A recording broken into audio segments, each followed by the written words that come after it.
stream going, despite the fact that Unity is still loading up. If you're watching on YouTube, thank you for that. If you're watching on YouTube, it's probably like a week or two from now. So, yeah, is what it is. Got a number of the old VODs lined up in the queue to get uploaded. I'm pretty sporadic on that. Sorry. If you do like these videos, if you do like the project, be sure to pump the algo, click like, subscribe. Subscribe's pretty cool for us to see that number get bigger. I'm assuming clicking like still does something with the algorithm. Who knows? Be sure to comment. A lot of great comments. It may not seem like much, but the encouragement is always nice. It's a nice little boost. It's fun to read positive comments. So yeah, I don't know who all on the team checks, but I know I check for sure. So let's see, what else? I think that's probably going to be about it on the rambling right now until folks start rolling in. I need to have the music running even when I'm not in game. So you know what? Let me open the playlist on YouTube and get that going as well, while I wait for people to come in. In a few minutes, Nick just posted the Minecraft Dungeons and Dragons crossover that just got posted. I guess, are they doing something right now? Like some sort of a little virtual convention or something? See a lot of links now from one day ago. So D&D Stories in 2023 and Beyond.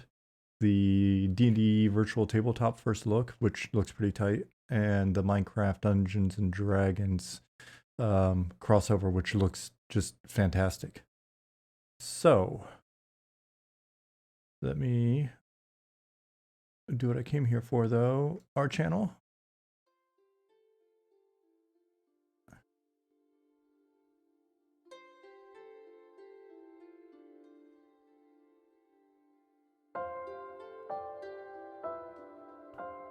That's the first song in the landing video. Hey, MMO Pug.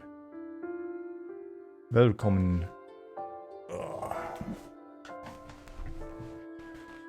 Let me see if I can focus on my posture.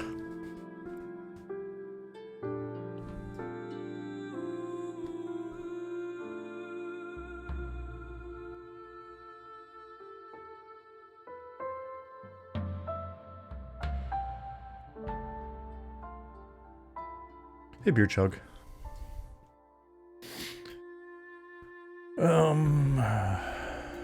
Let me open my things to do list. Get this going again. Probably do a little bit more busy work as usual in here. I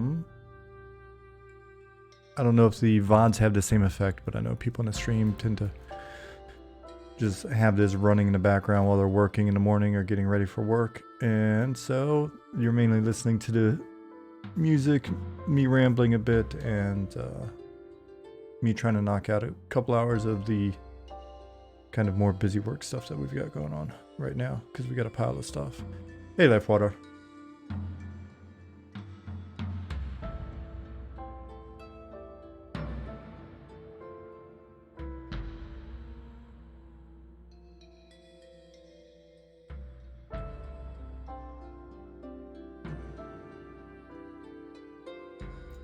Reading my things to do notes and seeing if I'm missing anything super integral that should be prioritized above the other stuff.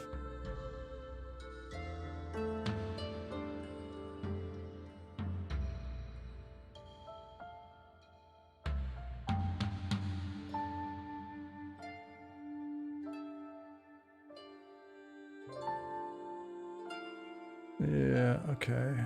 What about the later stuff? Okay, I actually have started on this. Oh, cool. I actually got this done. Well, at least I got the Curious Good shop in, but it's not actually working as a Curious Good shop yet.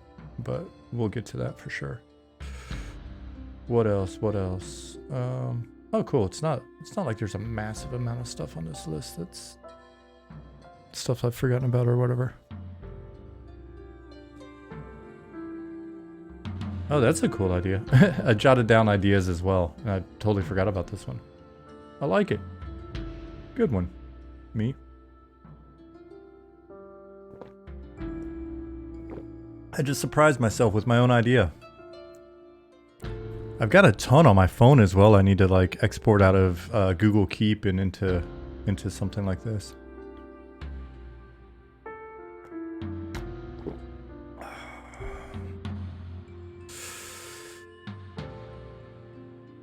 All right, so let's get into game. There's stuff I can be poking at even as I'm thinking. Let's see what's being said over here.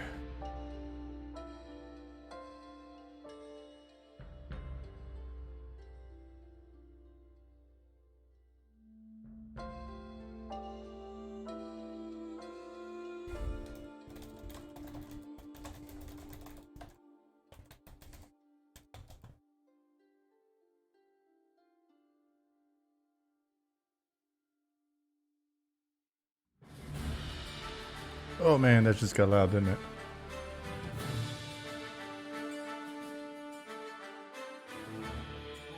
Good timing though. I mean, we're on the login screen. Hold on one sec, guys. I'm responding to Slack.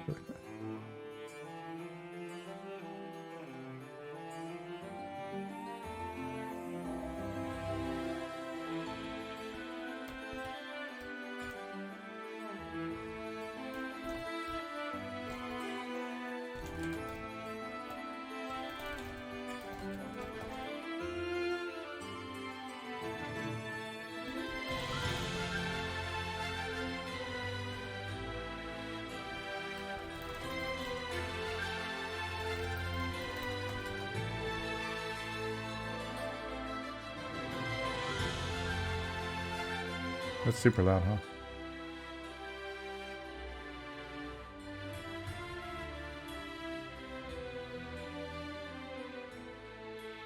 Hey Keeps, are trolls available in the game right now? I saw concept art for one of them in a video. Lifewater, they are not available yet.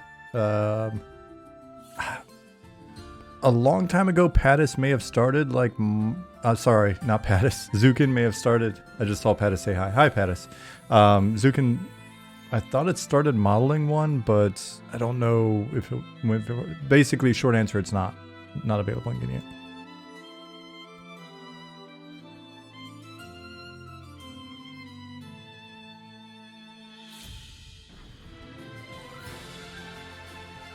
I love that transition in the song that Robert did.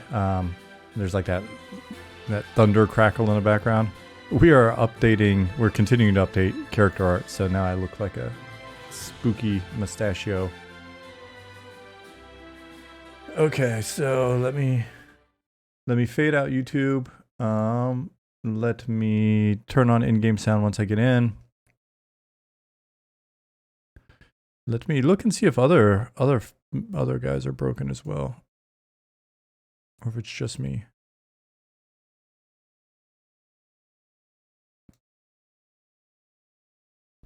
That is a handsome mustache, though. You made the troll shaman on EQ, so you have soft spot for them. Oh, fair. I can understand that. The people I know that have played trolls have been very loyal to their previous trolls. When I first glanced at the comment, I thought you were asking something about like trolls. You know, the people that come and annoy folks in chat or whatever. And we haven't had a lot of that.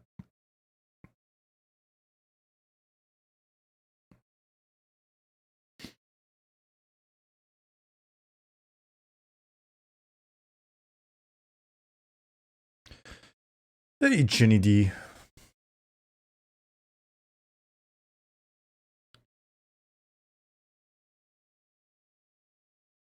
Reb Chumley, good morning. Good morning, guys. Norden, I didn't say good morning to you. Shame on me. Good morning. Keebs, did you see that we announced a time for the open play test? Hey, Isan. Gotta get the update pulled together and send that email out this weekend. I tend to do it on the weekend of the week of or the week after. First of the month. It's the first of the month. Update. It's the first. Yeah. So the update will be going out, and it will mention to the entire mailing list the whole. Oh, interesting that reloaded my character. The whole timeline and stuff for public stress test. Proper use of bone thugs. Yeah. I'm so bad at remembering most quotes, or hey, you remember in that one video game, the one guy in Chrono Trigger that I'm like, nope, don't remember. But just something about early to mid 90s hip hop and R&B. Easy for me to remember. Can anyone join the test, or do they need to be a part of the mailing list? Anyone can join the test. We are rolling dangerously like that. Rolling dangerously? Is that English?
Quixana, good morning.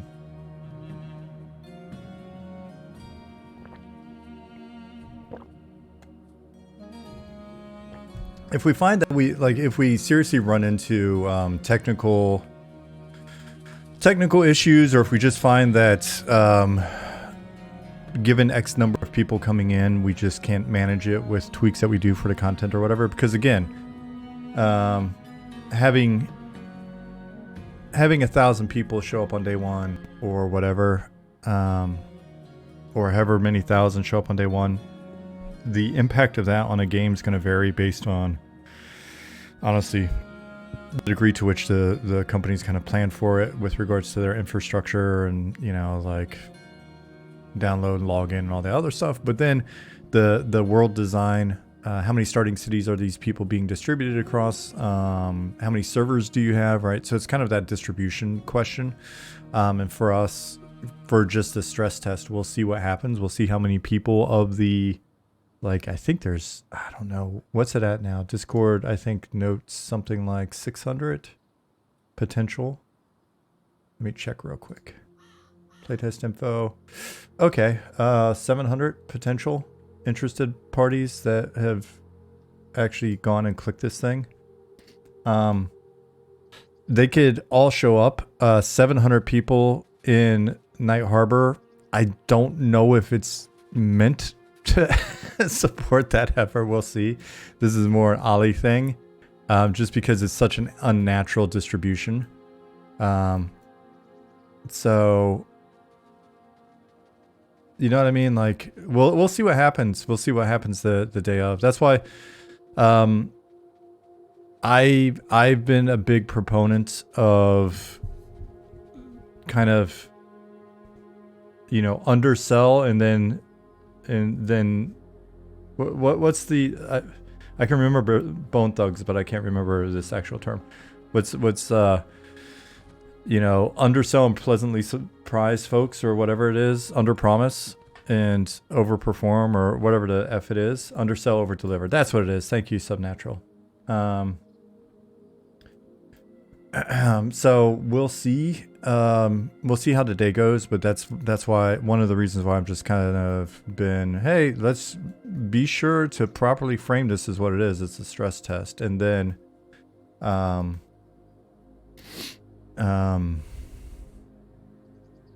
yeah. So anyway, sorry, I'm losing track as I'm reading your chat. Chaz Solo, good morning. Shreddy Krueger, howdy.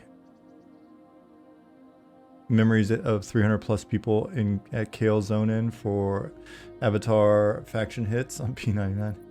Remember the zone crashing several times. Yeah, I mean, it's and what we may do is we may wind up expanding the test time frame, both in hours or days, like add on Sunday as well, depending on what's happening.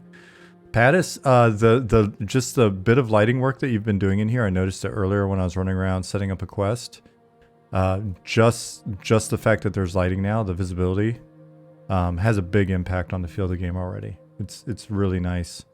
Ollie fixed something earlier in the week that fixed my frame rate. So that's nice. I mean, this is in editor again, so I don't know what he changed, but it's nice. Hope you guys are standing by with a couple of fire extinguishers for the public test. Yeah. And that's another reason why we're kind of running at limited hours, as well as, you know, my concern has been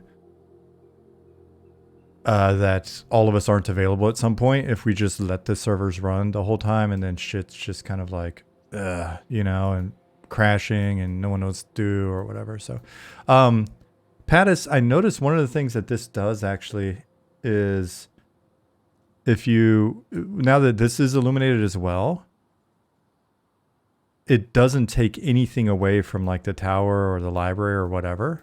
If anything, it makes it feel even more natural and kind of in place to have that stuff lit. So pretty excited about that. I was running around. Oh, I was going down I'm thinking we may do some street names before it's all over with. So have areas have actual names.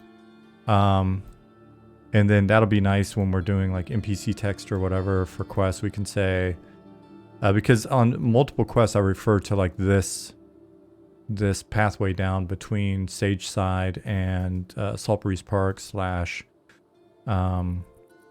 / Necropolis District. So having a street name will be cool, I think. Let me take off my speed gem so we can move naturally. But anyways, I was walking down here earlier and there's just something, I think it was, yeah, I was just playing around right here, and then came around here and was looking at this corner here, and I'm currently reading the old Gary Gygax book. What is it? Crap. Now I can't. It's one of the Gord the Rogue adventures. Something. Old City. Gygax. Old City. Saga of the Old City. You know, and there's just those, when I'm picturing places and just kind of big city vibes. Oh, this reminds me of the Exorcist stairs in Georgetown when I was in DC.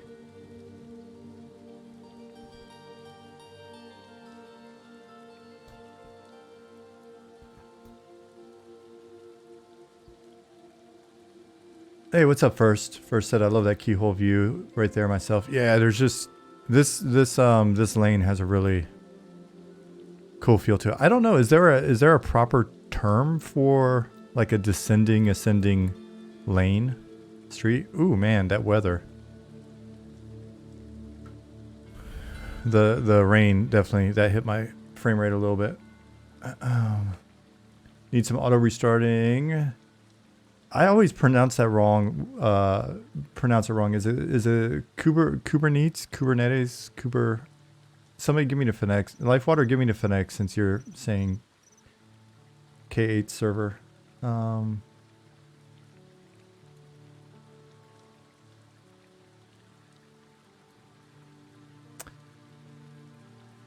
Kubernetes. Okay. Kubernetes? Okay, we've got two different. It's just like everything. We have two different pronunciations. But yeah, anyways, to wrap up the original point, it's really bright in here, so I've got a bit of glare off of my screen, but it looks tight. Ooh, let's go to the one place with a view and see what it looks like.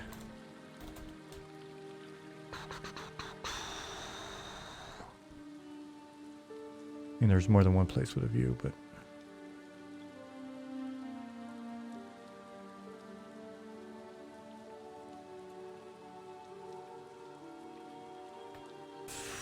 freaking rain, man. It's messing up my view. Shreddy Krueger says could also have those numbers inflated as well if people decide to spin up more than one account. We may work to mitigate that again, since we're promoting the use of more than one account in friends and family in order to pump up the stress test numbers, but it doesn't sound like we're going to need that. There we go.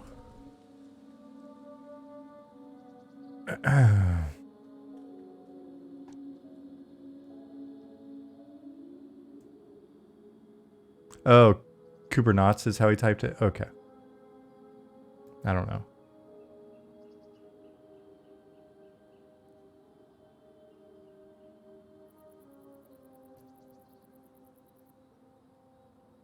I feel like there was an EQ launch story where they had to jackhammer up the parking lot in a hurry to lay data cabling to support the servers. I don't know if it was jackhammering a parking lot. I'd have to dig back through some of them. The old interviews and stuff, but I know it did create a I know it did create some outages and stuff on the West Coast. Yeah, exciting, man. Exciting.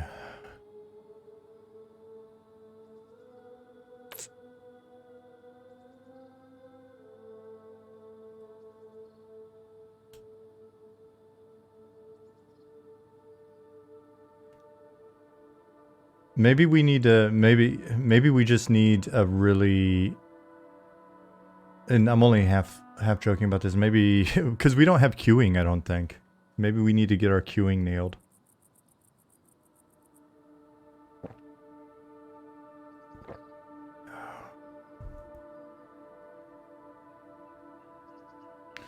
Esan, be safe out there.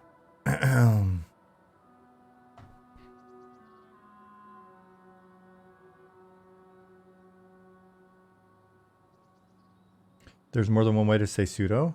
Really?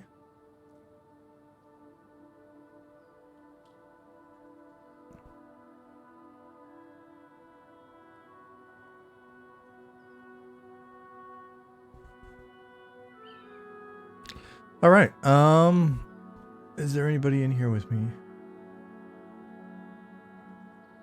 It's possible a giant streamer could check out the stress test and suddenly you have 10,000 people trying to get in at once.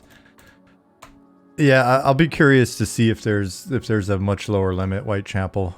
And again, I say all of this stuff not because I have any doubt in the talent and ingenuity of Ali and the rest of the team. I'm mainly apprehensive just because it's new to us. It's our first time.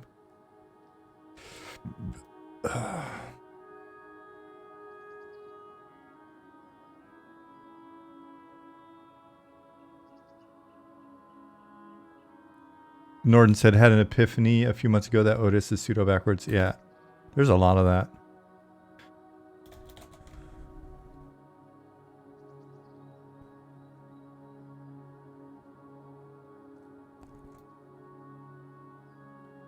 I wonder how many people that have signed up for the stress test. I wonder how many of those folks realize that this isn't. It's a very early stress test. It's not the beta of the game. It's not pre-alpha.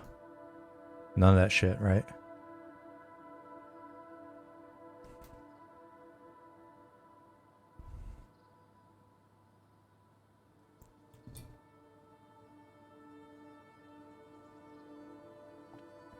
What do you guys think? How many of you think that people are expecting a complete game? I'd like to think everyone who watches the stream knows that. Yeah, but you know what? We don't have 700 people watching the stream. We got 4,300 followers, though I think a lot of those they came from like the EQ interviews and stuff. I would think that everybody should know this, because we've got a bunch of stuff posted on YouTube. So if people found us on YouTube, they can see the game's not complete. If they're in our Discord, I would hope they've gleaned that information. You're gonna get 20% or so that expect a full beta, I would imagine. Yeah, it would be an interesting. You know what? I think no matter what happens, we'll be good. Because think about it like this: say we get a bunch of people and, booty clap. It's weird. My brain's so literal that I was trying to picture how clapping and tea goes together, but I understand what you're going for. Booty clap. I get it. Yeah. But still, it was a visual I couldn't get beyond. Like, I think everybody else maybe sees something else when they think of booty clap, but the way your name's spelled, I was just thinking about tea.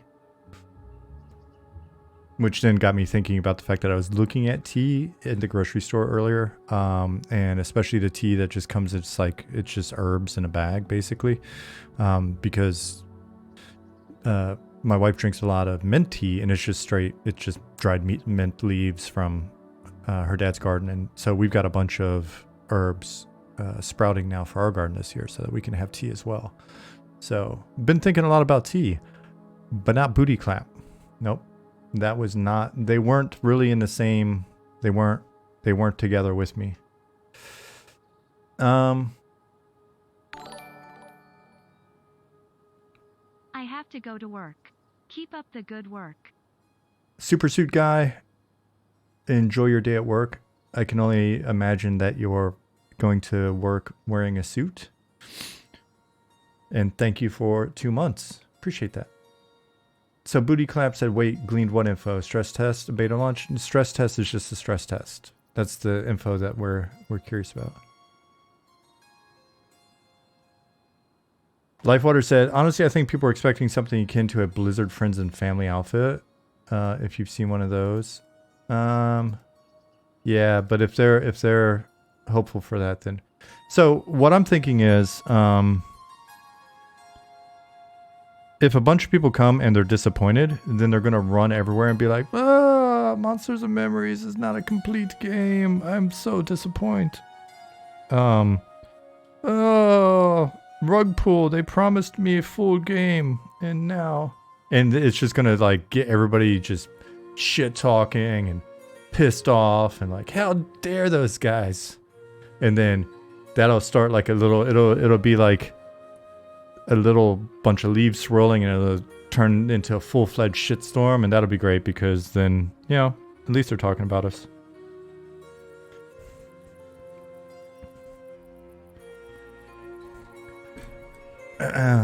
Well, if we did have 700 people show up, and then we were able to charge all of them $400 for the stress test, yeah, then we still wouldn't have enough money to make a game.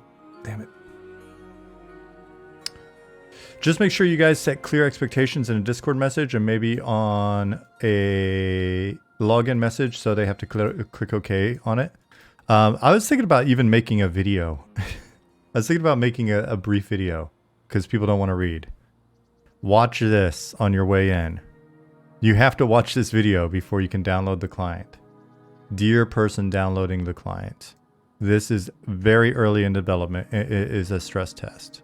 We do not know what to expect. If your silly ass downloads this client, first of all, how did you even find out about us if you think we're ready for alpha or beta? So anyways, if you somehow magically found out about us and don't know the state of the game, then I don't know what to tell you. It is in the following state. Please stop complaining. Or actually go complain everywhere. Complain everywhere. Get the word out. Use the capsule like Clippy. Hi. It looks like you're playing a non-alpha. Welcome. Would it be worth giving a testers a set task like a race or something? Nope. We just want you to come in here and once your body's in here, once your bodies are in here doing whatever it is that you're going to do, then we'll see whether or not our servers are going to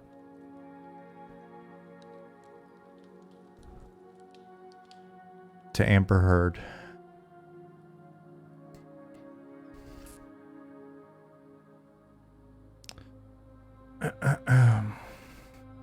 When the game becomes more mature, I think it's inevitable that Asmongold will look at it and bring a lot of eyes this way.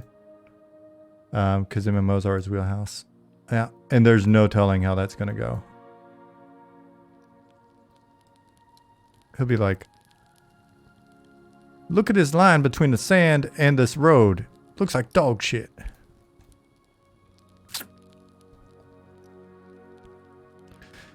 And if he does that, I will personally make a video that thanks him for the feedback. I will not be upset with him. I will not make a sock puppet response video. Nathan, you know who you are. I will simply just go, yes, this is placeholder. We're working on it. And we appreciate you taking a look. I really like Asmon a lot, actually. Didn't know what to think at first, but now over the years watching his videos, he's a very smart guy. And I don't know if he said he took like a business course, like, yeah, I don't know if he went for like a little MBA type thing or whatever. But he's got a very good understanding of business. He's way more articulate than I think people give him credit for on a lot of that stuff. And he's got good insight into the industry. For somebody that hasn't really been working behind the scenes. He can definitely articulate a lot of what's going on and sort of. So, oh, what happened? My frame rate was doing well. I wonder if I go back to where I was. I wonder if it's a local issue.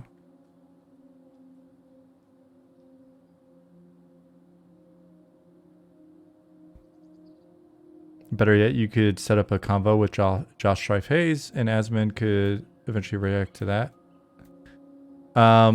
Yeah, that's another person.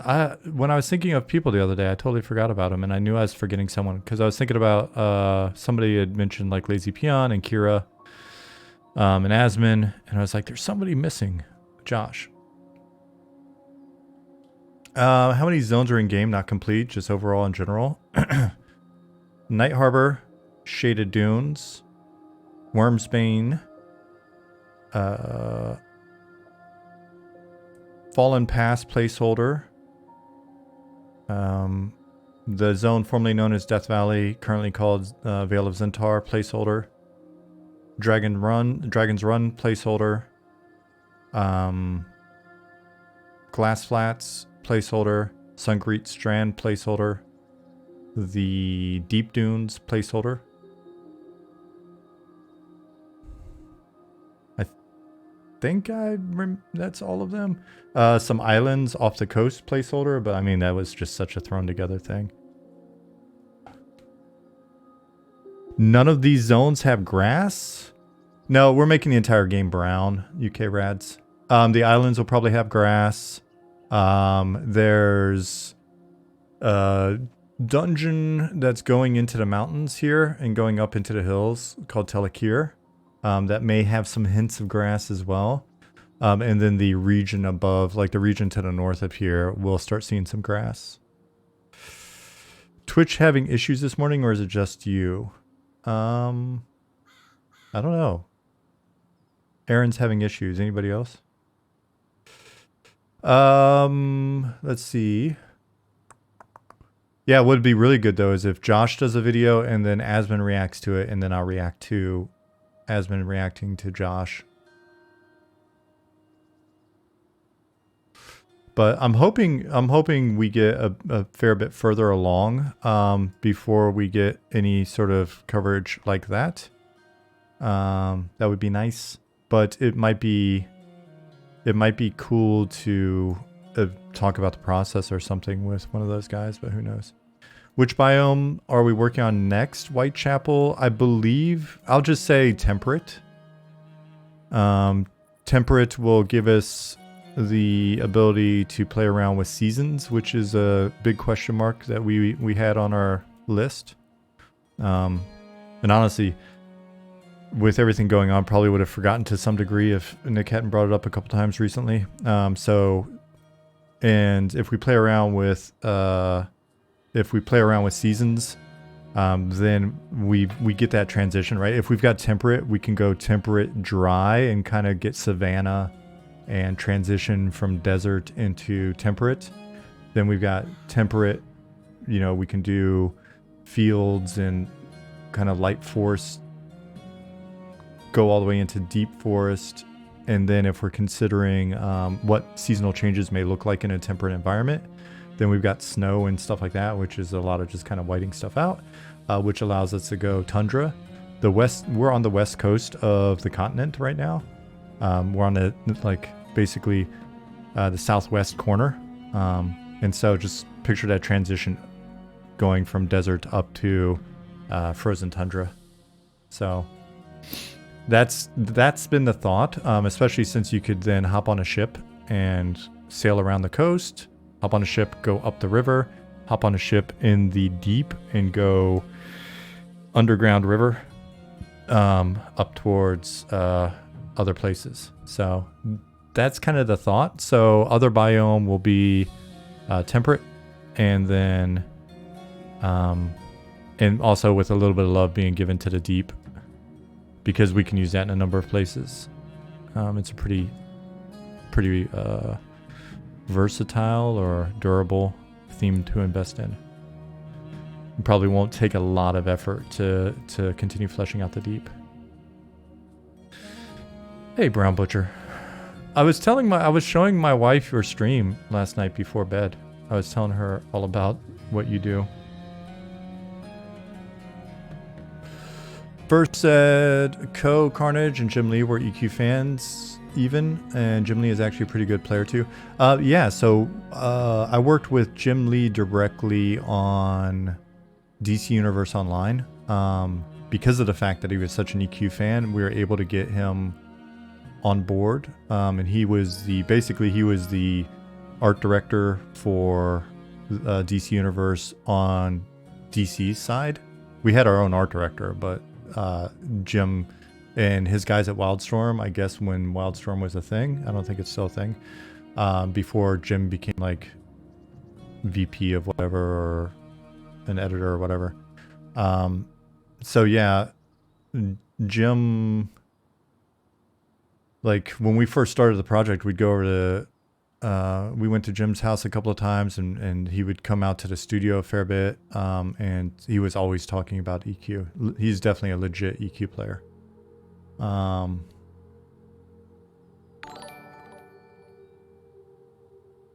name our Twitch baby NH_baby_01. I don't know what that means, Rev Chumley, but appreciate it. Thank you for 9 months. Twitch baby. I can't conceive of such a thing. You sold 1 carrot and 1 vegetables yesterday? Nice. Brown Butcher said, by the way, I was reading your bios on the Eminem website and I read that you were a lead dev on EQ1. That's amazing. Yeah, I was content lead. Like, well, sorry, expansion, then content lead. Anyways, I was expansion lead from Pop, Legacy, Lost Dungeons, Not Gates, Omens.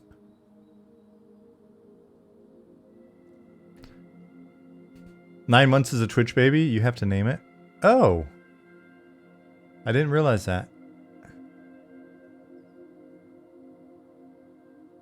Yes. The Plane of Knowledge books were entirely and only my idea. Everything else was not my idea. Yeah, Brown Butcher, just, you know, to self-promote. If you look at my like about or info or whatever here, it runs through all the games I worked on. Thanks, Booty Clap.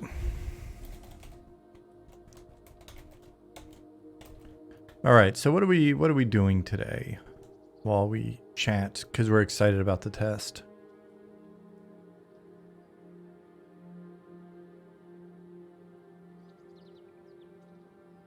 I'm scrolling up to see if I missed anything.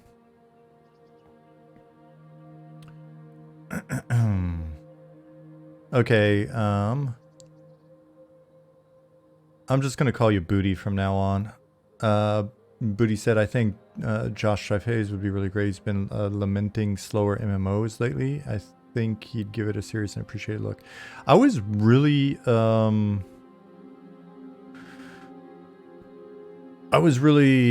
impressed by his thoughts about EQ1 when he went in and played. I haven't seen anything. I haven't seen him play like any EQ or anything like that for a while. I think that's the last video I watched. But it was a pleasant surprise to see how into it he got.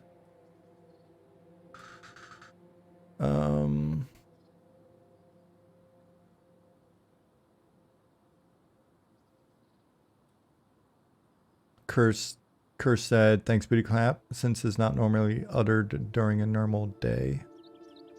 Yeah, guess it depends on where you work.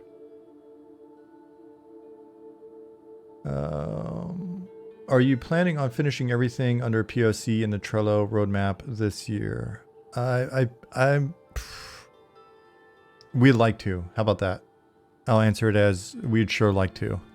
We've got a ton of it in place and going, but our throughput is going to be what our throughput is, and we'll just kind of see. But it's a nice goal.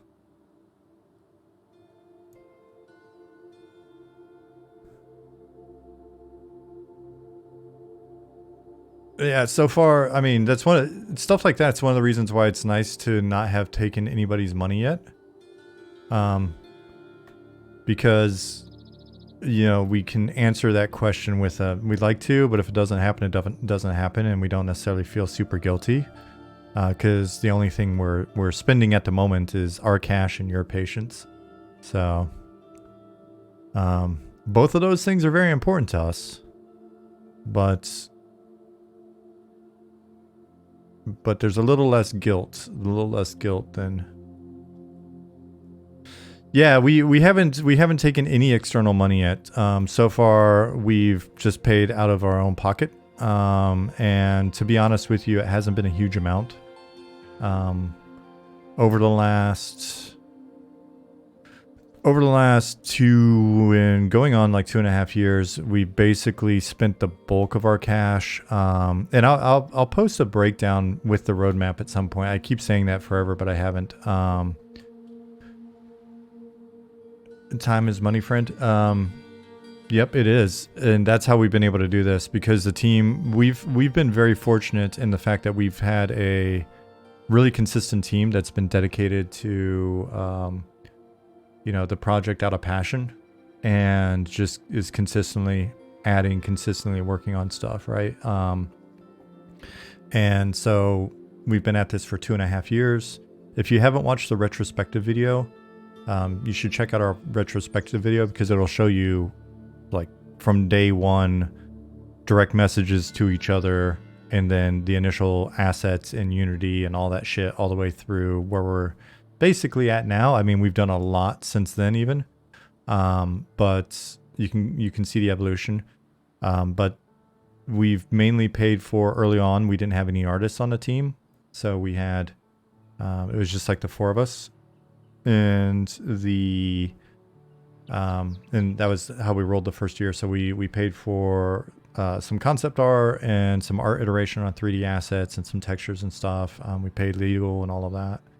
And then since then, we mainly monthly we pay for a little bit, like we pay for monthly services, recurring service fees, and some minor contract stuff, the occasional legal thing. So far in 2.5 years, we've spent about between 40 and 45,000, and that's just been basically out of pocket. And then the biggest spend has been the fact that we've had really really consistent low turnover on the team, really consistent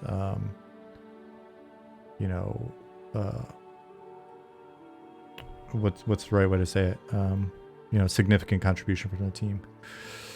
And we still have a while to go, and I'll be honest, like it would be fantastic if there was some way where we wouldn't feel that we're compromising the project.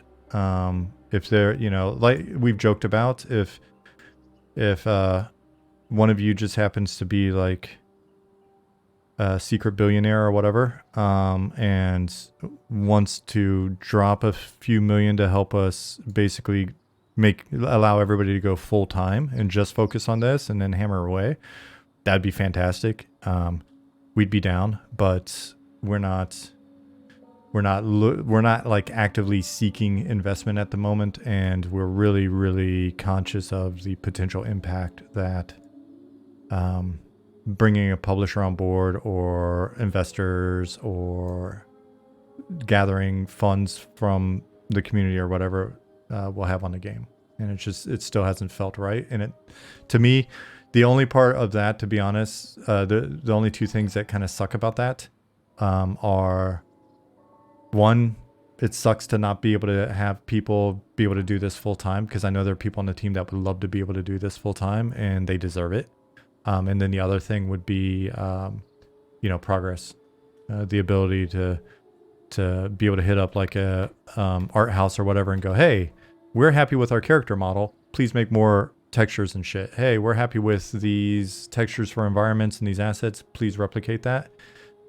We've talked to a couple really good outsourcing companies in the past, one especially good, and would love to be able to work with them in the future. So the ability to scale production would be fantastic, and the ability to, get the... Why is there a guy over there? Interesting. The ability to allow the team to go full time would be fucking amazing, but we're playing it safe, guys. We don't want to compromise our artistic integrity.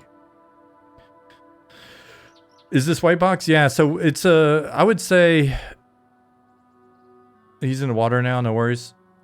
I'm going for a swim. Yeah, I don't remember. I wonder if that's one of the harbor guards or whatever that Amy put in. Might be one of my dudes. I don't know. But anyway, the obvious sort of white boxing is definitely that. Valen. Then we've got stuff that's a little bit more built out, but has some textures on it. But even these textures, for the most part, are a placeholder. So,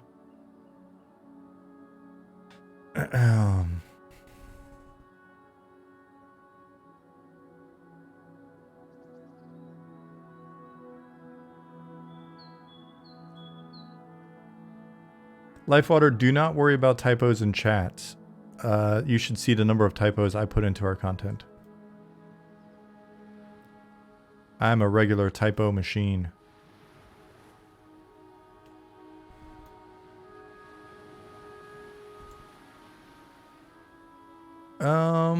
Alright, so what should I be doing? A typo writer, Phantom Rogue, that is exactly what I am.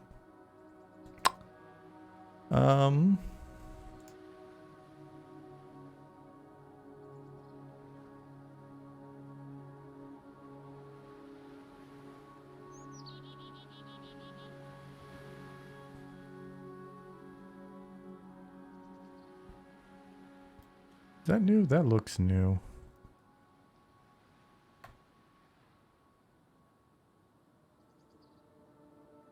I need to place some more doors, I think. Because again, I've just got a list of stuff that needs to get done, and it's not necessarily a small one. Is this a shorty door? It is a shorty door. Okay, we'll place that one. Do we have somebody in here? Nope, and we even got a door on that side and a door on that side. So we do need a door on this side. Wonder which structure this is. Let me minimize and look.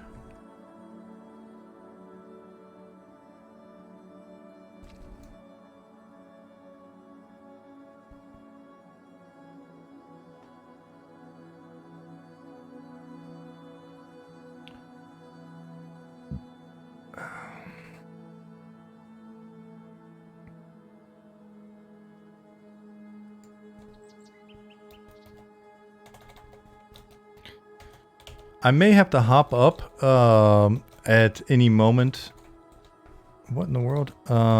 Just because I'm expecting a delivery. I've got a tiny little like wood chipper shredder thing coming. I'm excited for it. I'm a big composter. My garden neighbors, they were all like hauling away all of their crap. They'll mow the lawn, they'll bag it up and they'll haul it to the recycling, or they'll trim the hedges and bag it up and take it to recycling. And I just composted every bit of that shit. Got some nice compost out of it last year. I'm excited to be able to break down even more stuff. I know that doesn't matter to the vast majority of you, but I'm telling you anyway because it's on my mind.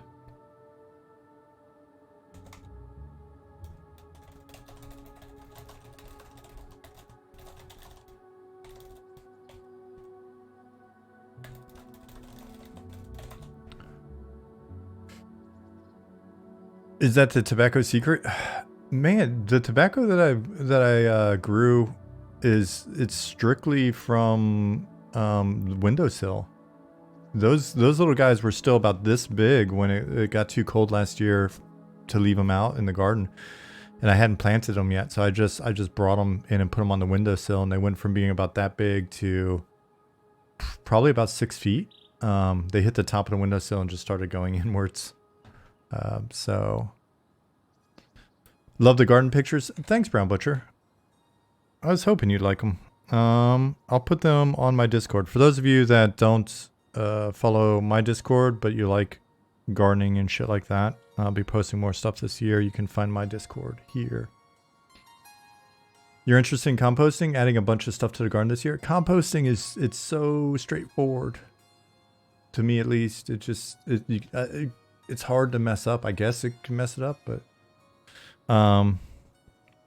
let me post something really quick on the Discord from there, the tobacco stuff, so you can see it. Do I dry and smoke my own tobacco? I haven't before. I'm drying it now. Like I haven't smoked in 20 some years. 25, 26 years, with the occasional like super duper rare at a festival, one cigarette, then promptly throw up kind of smoke. But I'm interested in like a little pipe smoke, so I have ordered some pipes from the USO corncob pipes, some smoking tobacco. We'll see if they let it into the country, and then I will try I'll try my own. I mainly just grew it because I was curious. Also because I'm kind of a crazy person, so I was like, if it ever becomes important to know how to grow things, tobacco seems like one of those things that's very tradable. If we ever get hit by a solar flare and I need to provide value to the community, I figure tobacco. There we go. All right, so I'll post some drying tobacco. My great grandfather and great great grandfather had a family tobacco farm in Ohio. I come from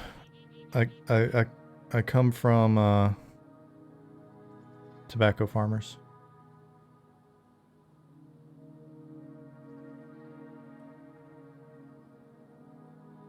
Discord. Dang it. Not music. Yeah. Dude, I'm such a boomer. I don't know how to make Discord work. What in the... Huh? How do I get to the other... How do I get to the other channels? I only have music showing. My phone's not connected.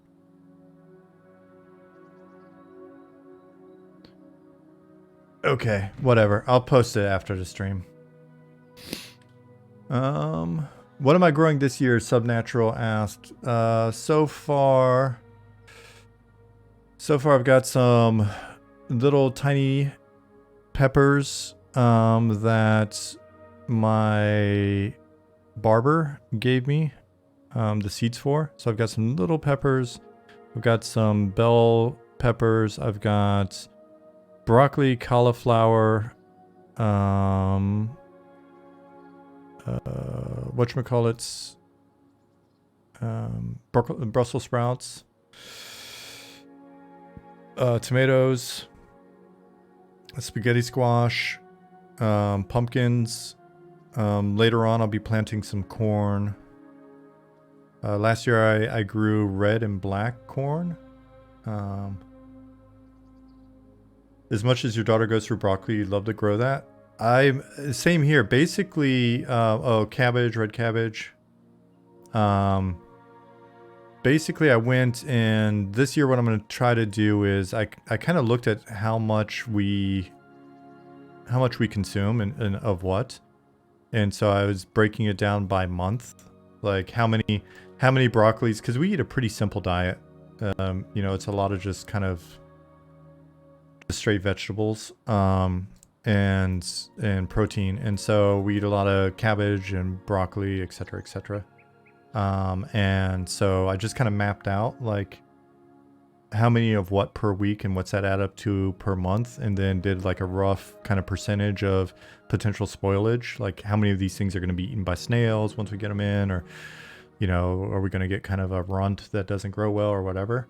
And so that's what I got mapped, and then we'll basically I've got all of the little cards that you see in the images in the Discord. I've got our times on that, so I can journal the times properly and kind of account for this year. We had incredibly good propagation. Almost everything propagated, probably too much. So I've become a little bit more conservative on my seed use this year, and still it's just like even when we were doing, one seed per pod, everything propagated. Not everything, but it's rare that we didn't have anything. Where do I get my seeds? Online for the most part. A lot of like kind of heirloom seed type shops online. A mix between like those shops that are on Amazon, and then there's just some shops that I found websites for that have been really good. Let's see. Rev said, we always made money as kids working for the local farmers, staking tobacco and tossing hay. Hated it, but it's good work.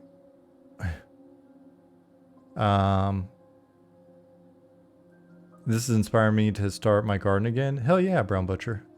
Zoidberg said, this year I'm doing tomatoes, lettuce, cucumbers. Yeah, we got cucumbers going as well. I haven't seeded any of the lettuce, so all of the various salads we'll do I'm pretty confident in their growth, so we'll do those once we get into the garden. Ghost peppers, nice. I have habaneros that I've seeded from last year's habaneros, and I don't think any of them propagated yet. I might dig a few up and see what the status is. Could be it's just not going to happen. Blueberries and strawberries. Yeah, we've got strawberries that were there when we got there. So we'll be looking after them this year. And we had a shitload of raspberries last year. And then we trimmed, we're still learning a lot of this stuff. So we trimmed the raspberries last year, before winter. And now Jasmine's concern is that that she might have killed them. So we'll see if they come back this year. It sucks because the weather was supposed to be rainy today and it was gloomy and rainy looking. And thought for sure not going to happen, which is good because it's stream day. So I don't have a lot of time to go up to the garden, but now it's all afternoon. It's been sunny. So I'm hoping tomorrow, let's see. I'm hoping tomorrow the weather is nice. So I can get up there and finally start to get some more work done. Let's see. What's weather going to be? Used to do a lot from seed, but things have been too unpredictable. Now I had easy stuff from seed and by transplants. Yeah, there's a number of we'll be looking. Oh, weather's supposed to be crap until Sunday. There are a number of things we may just pick up as we go, but I like starting from seed just because it's a bit challenging, and I think I'm learning a bunch in doing it that way. And I've always got Ollie to sort of ask. Speaking of snails, have some copper tape I need to put around my planters, see if it actually keeps them out. I tried some copper tape last year, and man, they didn't care very much. Raspberries will take over. Well, I hope they come back. They were delicious. We had so many raspberries. It was really fantastic. We were giving bags of raspberries to like the neighbors' kids and stuff. So,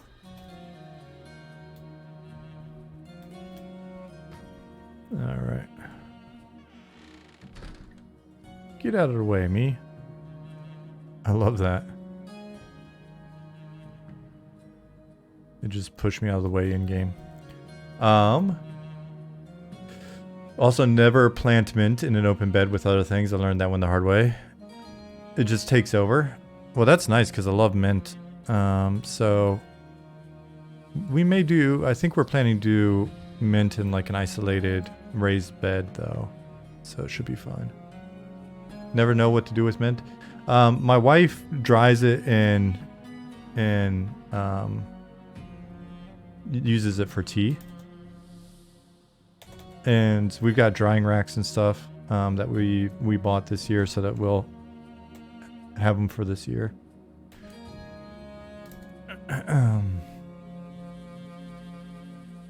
Mowing your grass smells so good. Oh, I bet.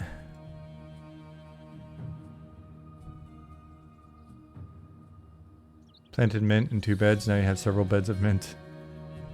I like that though. I gotta check and see if it's got any properties. Do you know if it's got properties like, does it keep any pests away or anything? It's so aromatic that I'd be shocked if it didn't do something.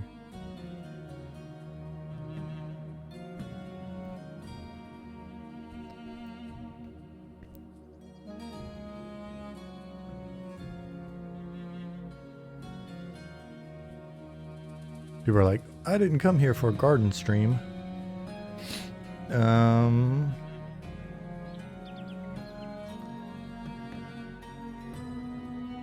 Yes, but it'll choke out other stuff fast. Okay, that's a very good point. Hey, Mustang Spy.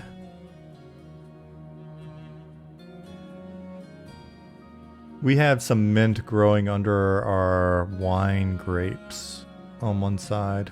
Other things that I want to try this year, I've got some seeds that are in the refrigerator getting ready to be propagated for hops. So growing some hops. You really want chickens, Zoidberg? I'd love to be able to have some sort of critters but it's a no-go here.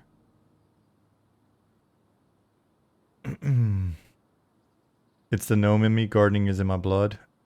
I would have never... Yeah, you're right. Garden gnome. Shit. Makes sense. Fair enough. I can picture our gnomes having like some crazy hydroponic setup and stuff.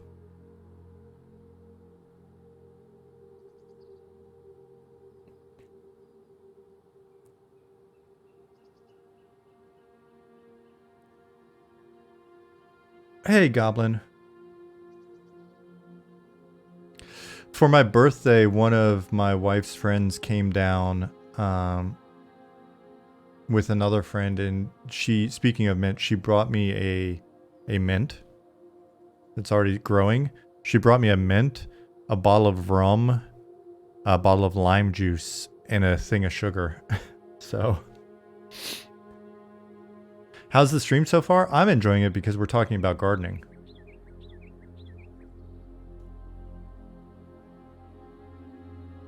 Gardening class coming, incoming to imminent. Well, we want gardening and farming to be trade skills. Ollie's super keen about it.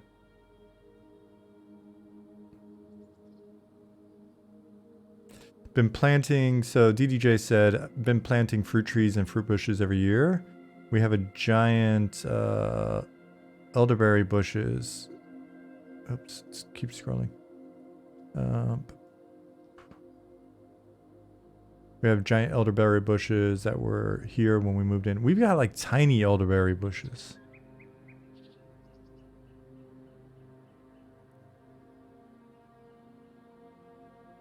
Brown Butcher, yep.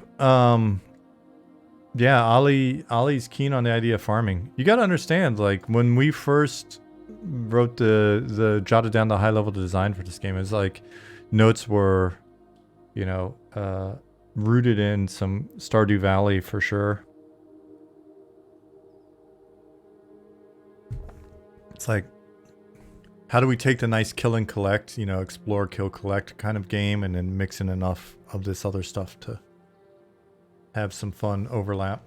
So it's going to be a busy proof of concept, but stuff's coming together. Goblin, before you got in, we were talking a lot about like the fact that we've got what, close to 700 people saying they want to take a look at the stress test. I was talking about the fact that I'm novice. What are we doing? Doors. What are they? They're statics.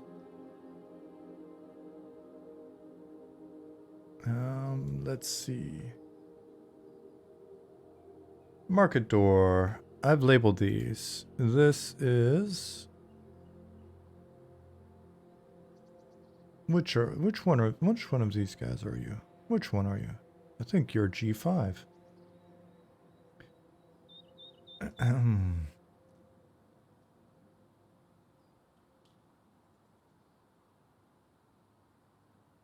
Yeah. Supposedly there is a third door. .303. Yes. Oh, I see what happened. There is a third door already. It's just somewhere in the middle of the zone, probably. Little typo action. 16.358.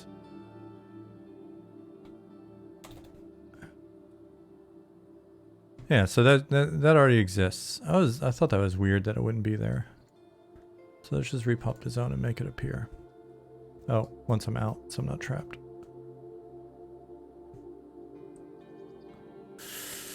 What's the worst case scenario versus best? Interesting question, Goblin. I don't know how I feel about answering that on stream, but I'm going to. Because it's a weird kind of like, it almost feels hubristic or something.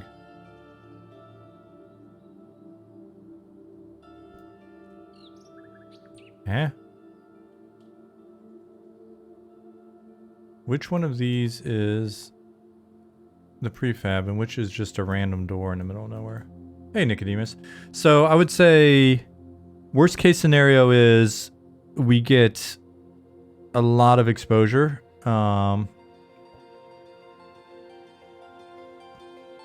and we get a ton of exposure. People don't realize that we're in development. Don't realize it's a stress test. And proceed to like lose their shit because they think that this is supposed to be like beta or something. I don't know, right? And then on top of that, not only do we have an influx of people that don't understand what's going on, servers crash and all sorts of problems happen, and I don't know. There are a couple other worst case scenarios that I won't discuss here, but I bug Ollie about internally with regards to security and things like that. So, best case scenario is we get a ton of people that are interested. The word gets out. They all realize that we are, we're in development, and they're getting an opportunity to check things out early on. And the stress test goes flawlessly, and people get in, and the game performs the way it does when there aren't a billion people in, and people have a great time, and they get really excited, and they tell more people, and everybody patiently and kindly waits for us to continue to work through the proof of concept, and we all live happily ever after. So those are some scenarios.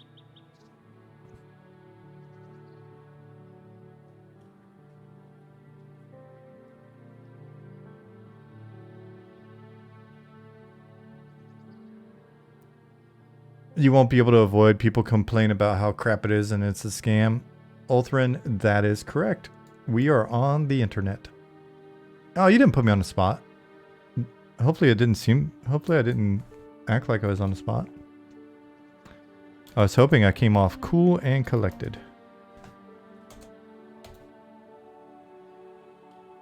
As I always hope I do. But sometimes I just don't. It's very cool and collected. Thank you, Coppin. Hey, Nicodemus. Door Mimics now confirmed. Oh, almost. Definitely want to get those in. Booty asked, is there a good way to send you the team a message? Don't see how to on Discord, but I'm terrible at Discord. You can just shoot me a direct message. You've got to find my name and like type it in the search and then right click on it or whatever and then message. Community loves the game and will be understanding about any issues. It is a test after all. One of the benefits we've had, and I definitely appreciate it, is that there are so many of you that are really kind and positive people who are part of the community. And then when people ask questions or misunderstand something or whatever, then I've noticed a lot of people are there to kind of steer new folks in the right direction.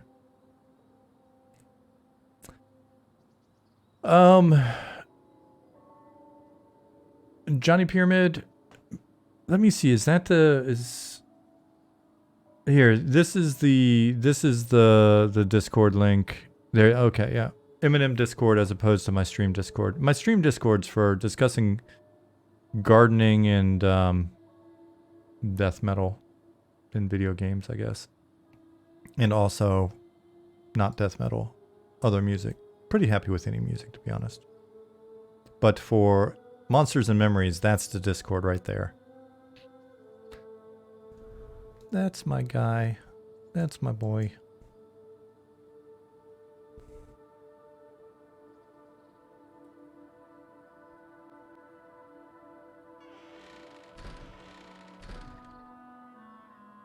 My thought is this: we know the game's not for everybody. We've made that pretty clear. We're making the game with that in mind. We're doing some stuff that is just some good old not for everybody kind of stuff. So we understand this. So if we get a whole bunch of people that check it out, and then that leads to a whole bunch of people that are like naysayers or poop butters or whatever, then they can naysay and poop butt all they want. And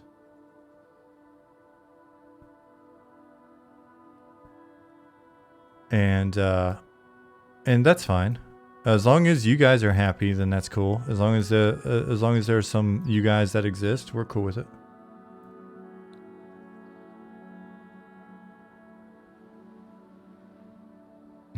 Goblin said, I'm personally prepared to hear about the way the art is going to be received at Mass. I know our community and myself are really behind the direction, but I know there's going to be a lot of, this looks like Minecraft dog shit. Yeah, so we'll see. And then you'll just prove them wrong. Yes, John. I think I'm going to block this door off as well. I think so. Let's go ahead and block this door.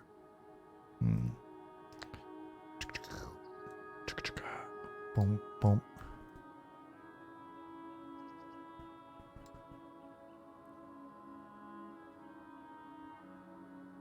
Yeah, it's funny because like it's, you know, it's super easy to be a naysayer when it comes to new projects.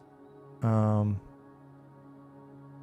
I actually be correct. Most new projects do not succeed. It's super unfortunate, but it's the truth.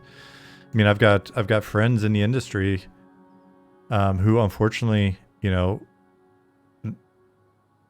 have started a project about the same time as this one, and it's, you know, it's already been canceled. That is the reality of making games, man. Can you put a number to how much you guys are? Roughly how many? What do you mean, Kappa? That may be a selling point. A whole generation had grown up on Minecraft, Roblox, etc. Yeah, hey, I wanted to watch this video real quick that Nick shared in Discord. And I don't think it's a problem if I share the video, right? Like,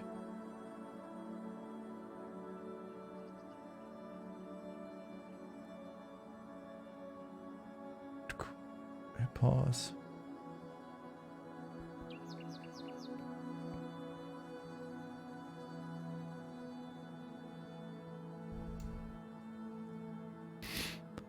So, we even said, and I've reminded the team of this, but let's see if we go here, here, nope, there. Yeah. So, I mean, when we were looking at target audience, when we first discussed the project, our secondary target audience was, you know, we put up as like the Minecraft generation, newer generation gamers looking for a different flavor or challenge. These individuals have experience with PC gaming and are likely a much younger, more diverse demographic. This is the Minecraft adventures or dungeons, Roblox, Fortnite generation that's getting a bit older and seeking new challenges or a new place, in quotes. The players are digital natives and as such have a strong level of comfort with online games, hardware, etc. For them, the game will either seem like a new type of game, having missed the original classic era, which provides a tougher, more Souls-like variation of games they're familiar with, or they'll have some awareness or possible reverence for classic WoW, EQ, and other MMOs, and this will also tap into their nostalgia for an era and game type that they originally missed. So that was one of the things we wrote up like 2.5 years ago as part of our various target audiences. So the idea that kids age out of Roblox and to some degree, I think less so Minecraft, but Minecraft as well, and then look for new games of the sort is a real thing. It was something that we were looking at even at my last company. So yeah. Check this out. Nick posted this today. It was from yesterday. Let me turn down our music for a second.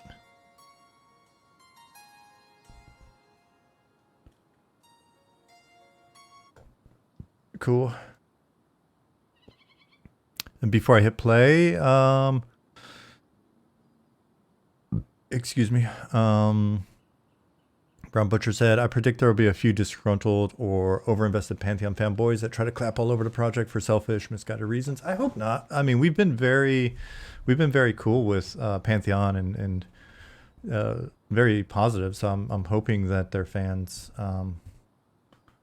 you know, if they dig into us at all, if they research that, they understand that we wish them only well. So,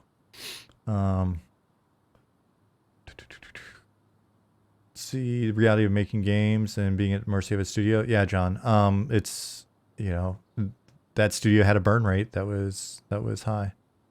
Brown Butcher said this is not Evercraft. No, it's not. But that's one of those. It was like the first thing I thought when I saw it was like I thought of the Eco guys. I have arrived.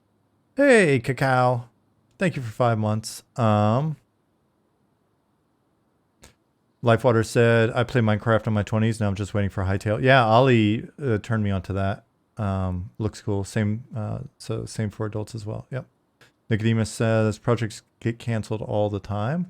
It's heartbreaking to work on a project and be like 3 months out from complete and have a company decide it's not the direction to take with an app or game. Yeah, especially when you really believe in it. Man, you can really hear that in the folks that I interviewed that were part of 38 Studios. Like Travis and shit. There was several people. Anyway, if you haven't watched the VODs, if you're new here, I did probably 60 plus hours of interviews with former EQ people. So, yeah, the folks that went over to 38 Studios, that was a real tough one for those guys.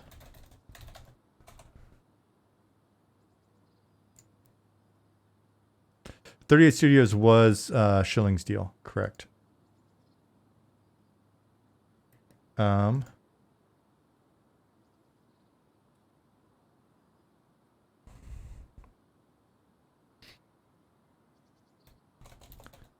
One sec, and then I'll fire off the video.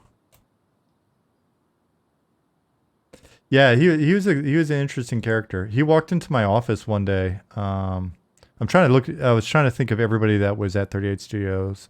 Steve Denuser, the narrative director on WoW, who also did an interview here.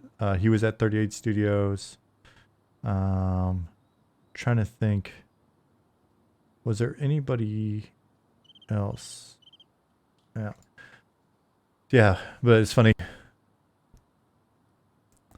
Schilling walked into my office one day and said, like, well, he was with some people that were showing him around. He walked in and he goes, "Hey, I don't know." Like, I was like, "Hey, I'm Sean." He's like, "I don't know what you do here, but I'll pay you double what they're paying you."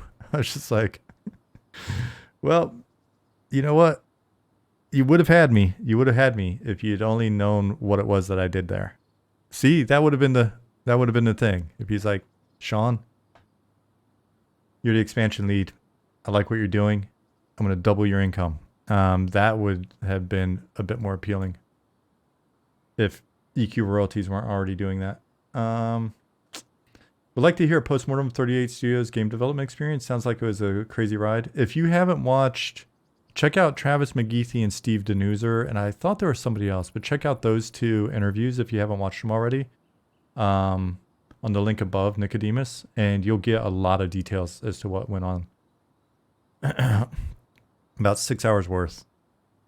Well, maybe not the full 6 hours. Anyways, here we go. Let's check this out.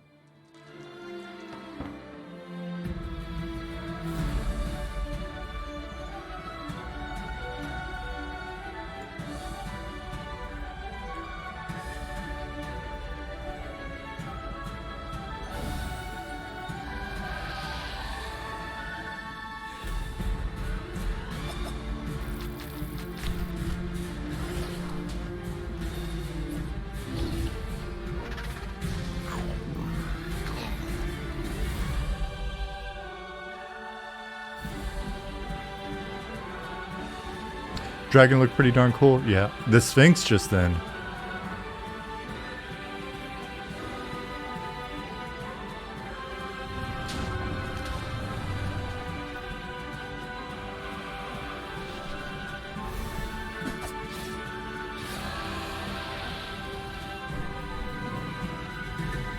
There are many dangers when you adventure. So I want to go back and look at something. Yeah, dragon soap. Cool, but rolling all the d6s will be tough. Yeah, it's not Shadowrun. So I'm curious how deep they're going on the RPG side of it. I don't know much about like Minecraft Dungeons, I guess. Yeah, it's definitely going to be hard not to check out. And I'm curious how much they're staying true to whatever generation rule set it is.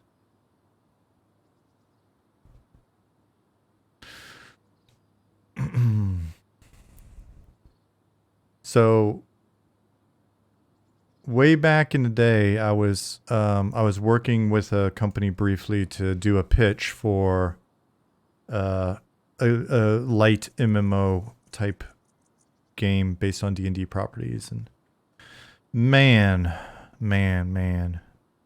if only that would have been fun.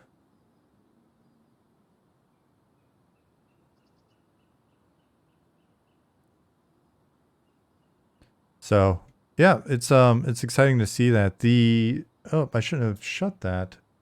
I didn't watch it in action, but let's check it out really quick. So there was that. And then right afterwards, they were, or actually maybe beforehand, the virtual tabletop. Up and ready to go. Ooh, huzzah. There's a lot of ways to. This is amazing. You guys ready to play some D&D? Yes. Oh yes. So we've got 4 Hey, really Justin cool Beard. characters here. Is anyone thinking about anything specific? Who said what? Sunbacon said somewhere between 0 and Solasta, but probably closer to 0.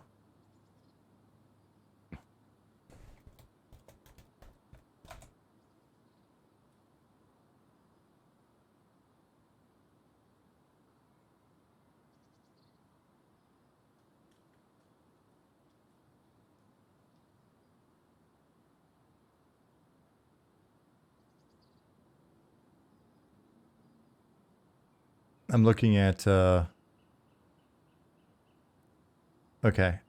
Yeah, I was not aware of it. I'll leave that up in the background. Thank you, Sunbacon.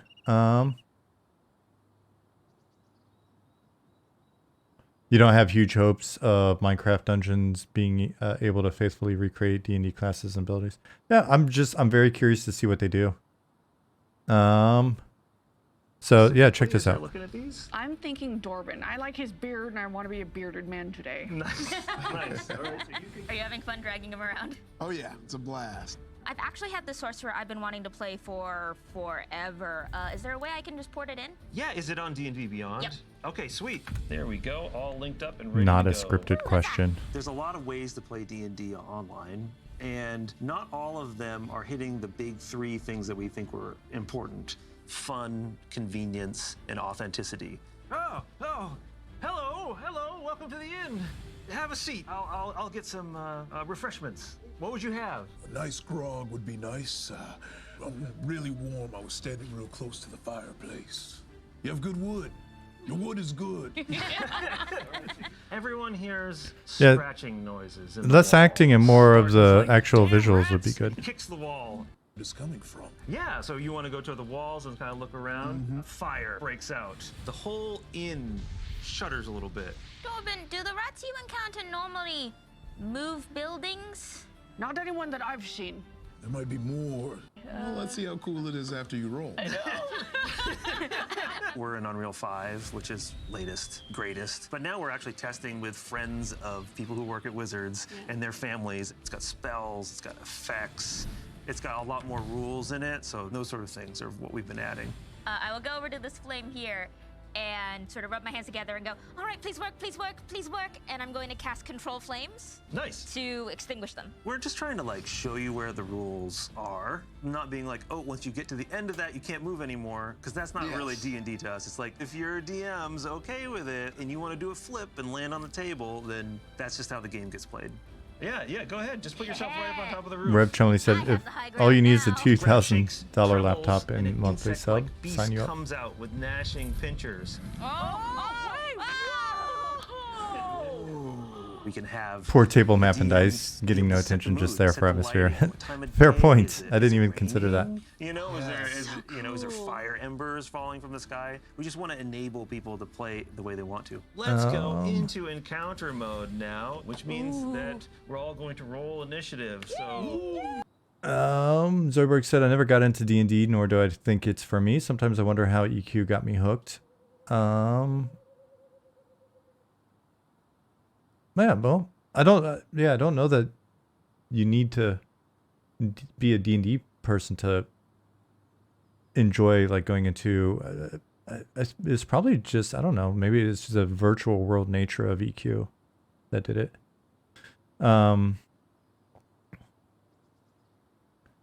Do they envision people getting together with laptops to play? This seems like another way to play on Discord without human interaction. It definitely seems like it will make it'll facilitate ability to play online. oh, and look, the DM dice. 2 20s. No. It always happens. So he's going to turn around and actually acid spray the kobolds. Oh my god, stop. Really? D&D is the first mod community. Yes. Right? Like, if yes. you go all the way back. We're going to make our own content, but we want to make that content out of building blocks that everybody can break apart and make their own content from. Do we think because this is to that compete with Discord? remix is, Probably like, not compete with. core to the DNA of D&D. I will use my longsword. Here we go. Oh. Well, that got his attention. Oh no. You might want to just give this one up and run. To share assets. The strength of it is the community, and the community creating everything. And we create stuff, and then the community tries to one-up us, and then we try to one-up the community, right? Like, that's a big part of it. And you know, having that sort of marketplace where you can just like download other people's stuff. Some bacon said, hell, check if it's it not a out. I mess, think I'll that's, definitely like, use this over core to R20. the final I mean, experience. I And think I'm going to hold out my hands and cast magic missile. I think with this all is of really the cool. bones I on mean, the keg. you know, We're going to put everything in the it could have monster been manual. presented a We different want way, you but when to you're at be a major able to, company, you know, trust play me, the game as it's PR written. has more I have input than the 8 team hit does on how to points. show something off. Miss Nice. 18. Slam down to the left and right of you. I feel like it's so perfect to come in and be able to visualize and see everything and hear everything. What did Pattis say that was Pattis was right? More to compete with Tailspire and other VTTs. Yep. Yeah, I mean, but this, it That's looks one of awesome. My favorite thing about this whole And I'll be honest, if it wasn't for all the bullshit that popped up, you know, this year with regards to, I can't think of the term now. You know what I mean? You know the bullshit. Son of a gun. Streaming just makes me completely brain dead. Blah blah blah. The open. Oh my god, why do I do this? You know what I'm talking about, man. Acretes, thank you for Prime. All I have to do is stumble around a topic for like 15 seconds. OGL, thank you. And then chat just informs me as to what's going on. This is almost as, yeah.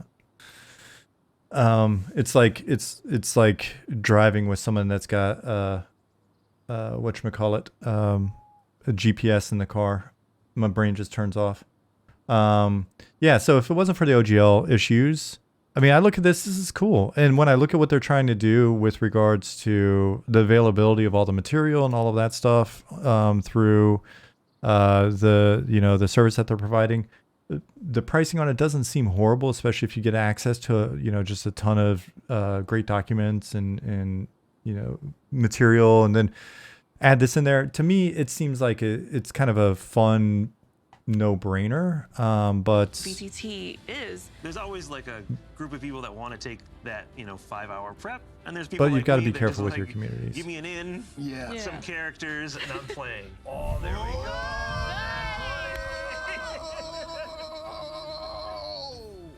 Let's 2 go. dice. Let's go. So I think the big question is, when are we getting the virtual tabletop? And it's weird. Maybe I'm wrong. I mean, I'm not a billionaire. Obviously, I'm not even a thousandaire at this point. So what do I know? But the opportunity for the opportunity for authenticity in dealing with your community. Next, we're just Every gonna time it open gets up squandered, it's slowly just to more and more people, so that it's like hopefully 100 a lot air. of I am people 100 listening air. will be able to play it this Cacao. year. But it's just I hope like that you are so very proud of this because I was in awe. I am glad that you guys like Yeah. it. That You never know, right? I feel like there are better ways to show off your products and services and stuff that just don't feel so scripted.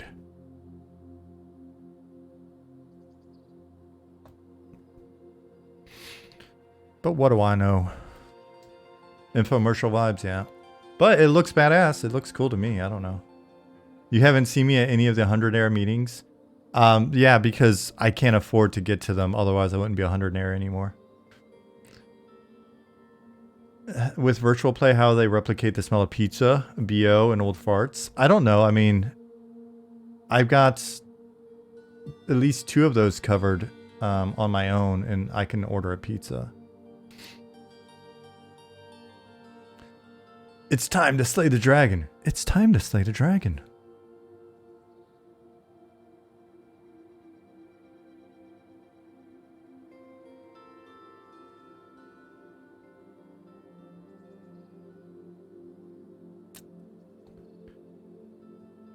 And the reason why I mention it is when your year so far has been riddled with accusations of being kind of a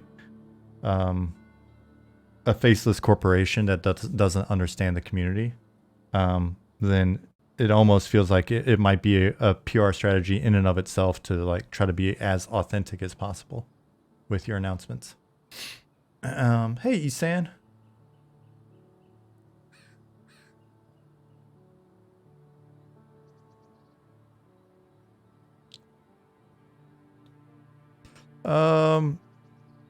Is this prefab door?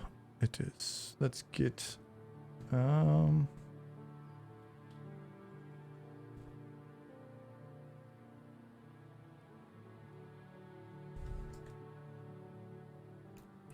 are we at? Good stuff's over. You missed it. Yeah.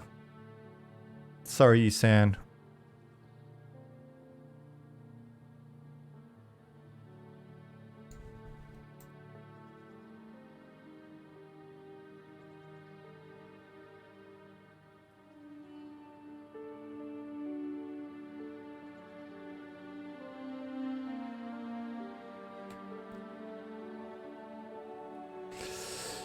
Chaos Flux said, dang, I didn't get the notification for some reason that you are live.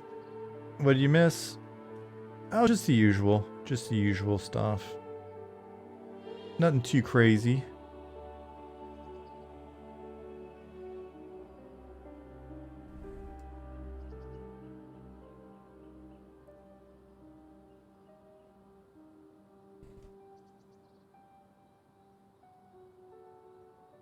You missed me body painting Night Harbor.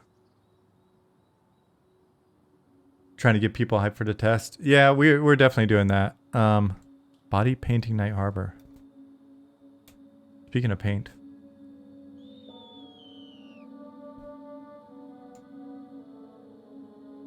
We learned Sean is a gnome of the garden variety today. Yes, this is true. Facts. I will post more I'll post more garden photos in my Discord later. S7.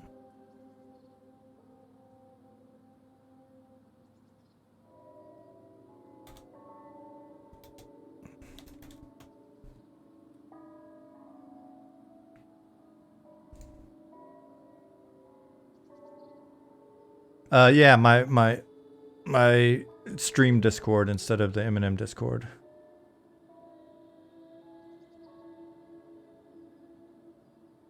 Can you pronounce the traveler mob that just roamed into the game window? Eastham Knight. They are from Eastham.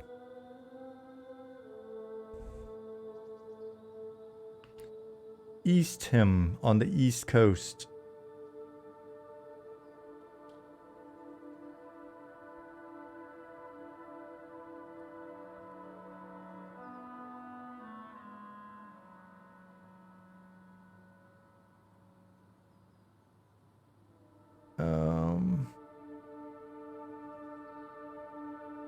Now that I remember, I'm actually mapping these doors as I go. They're not as fast as you would think. So you know what I'm gonna do? I'm gonna run over to I'm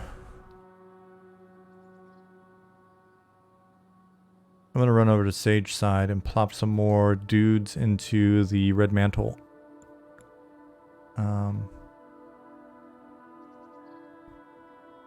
Area.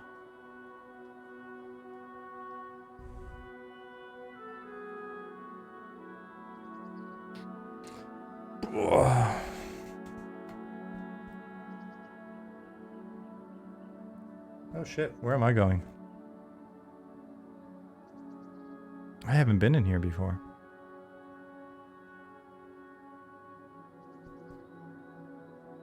Oh, this one's gonna be awesome.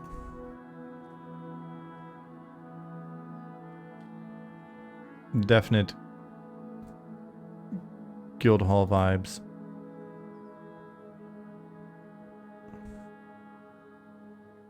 For the low, low price.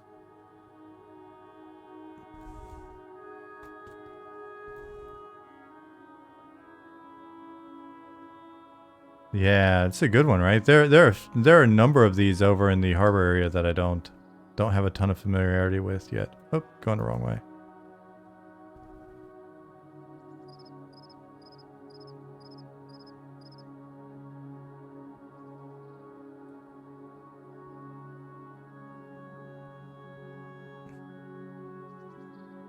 Meant to ask, how do I like my watch? Which model do I have? The X, BX on base is having a sale on Samsung watches. It is the 5 Pro.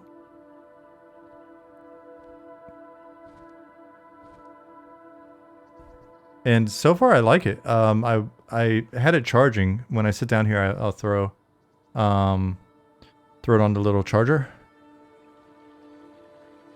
You can't see it. Anyway, I throw it on a little charger, and I forgot it on my walk to the grocery store earlier, and I actually felt naked without it. Jezebeli asks, is your game going to have a shaman class? We are, and it's in game.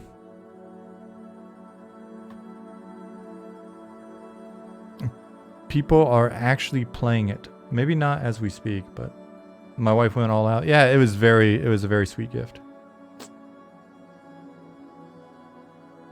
Jezebeli said clap, and I immediately thought of one of our latest stream members.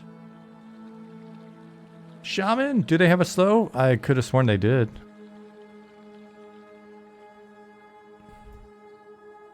Is there a bard class? There is a bard class, Wacky God. It's in as well.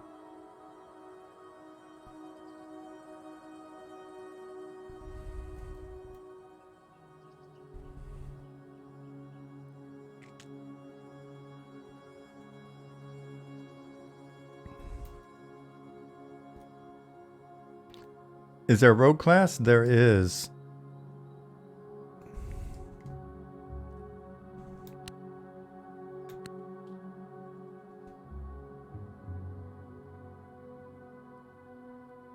So what's different and interesting?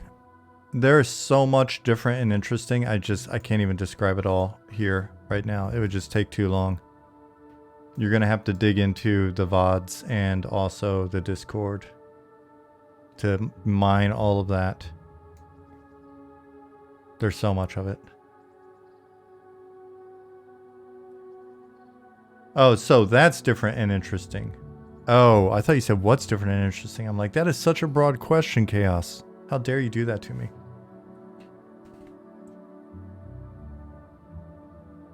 How dare you?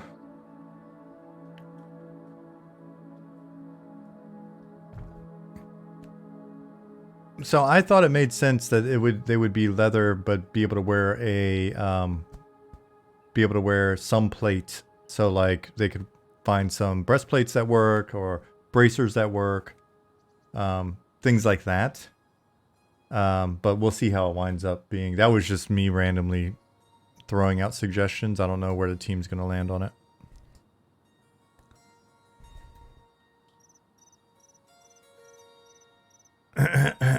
So first raid boss win. There'll definitely be something big for you to kill, or two, in proof of concept.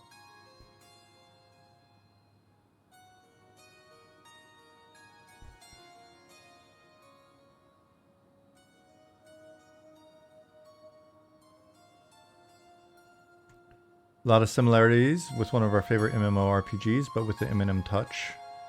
Our goal is to touch many of your nostalgia buttons.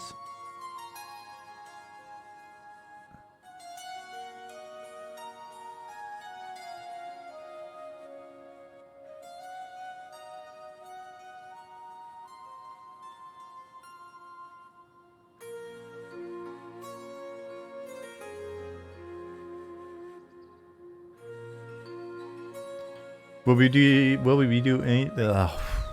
Oh my god. That sounded like a 90s dance song.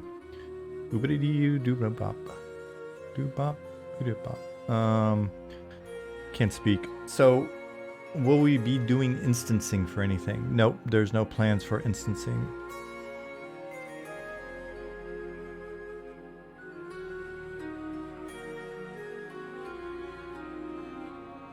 Brown Butcher, we plan on doing that for you. Organic Cacao, you're speaking to HR right now, so you can fire away. Hey Gulo. Tell Rev Chumley all about it. What are we looking for again?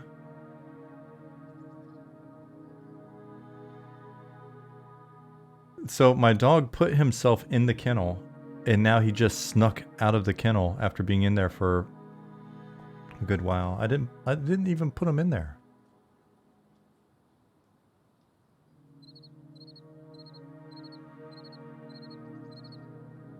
With regards to no instancing, how will you handle the stress test? Well, that is the point of the stress test, to figure out how we will handle it. That is the very definition of the test.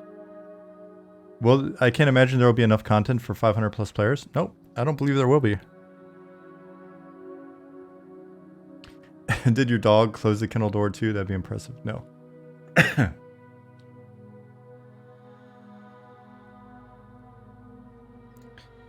Chad the alpha male. Yeah, but you have to pay extra for that.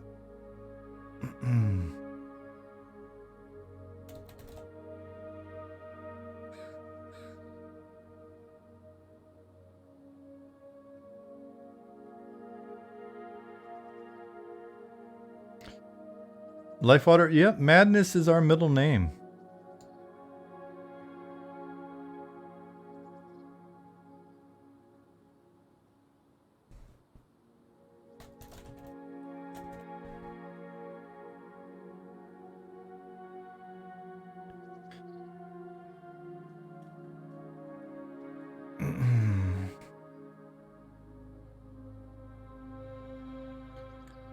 You guys only adopted the madness. We were born in it.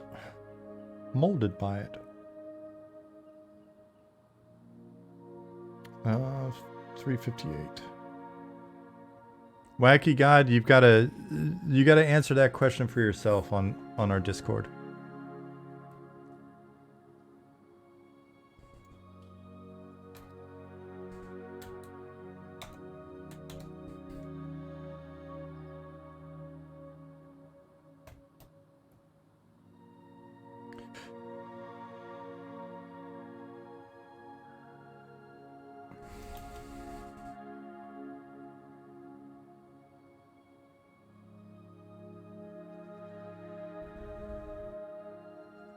Is anybody in here with me? I'm gonna change the time of day.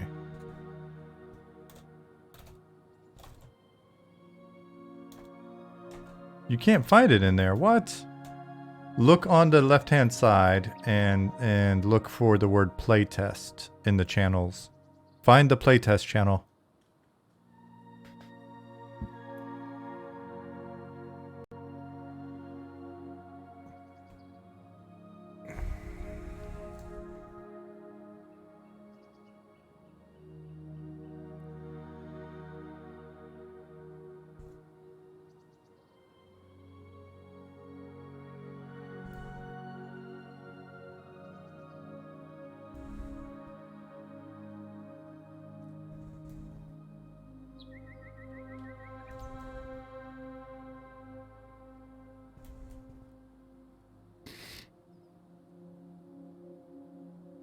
Yeah, make sure you're in the M&M Discord, not the Loving Robot one. That is a good point.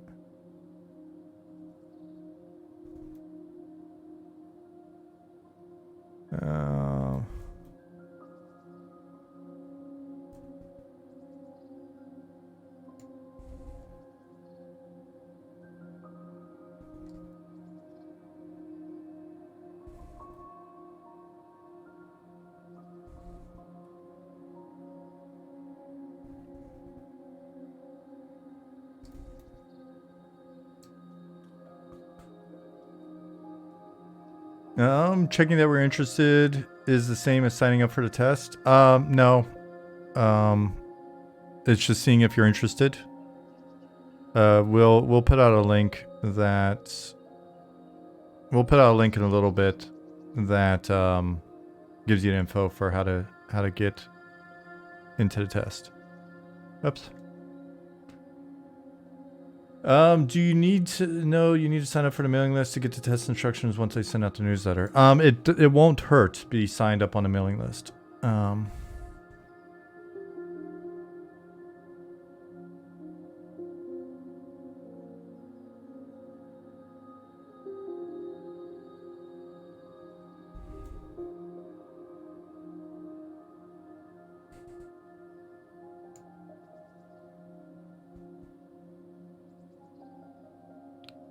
I was wondering why that wasn't updating. There we go. From position, save. Cool.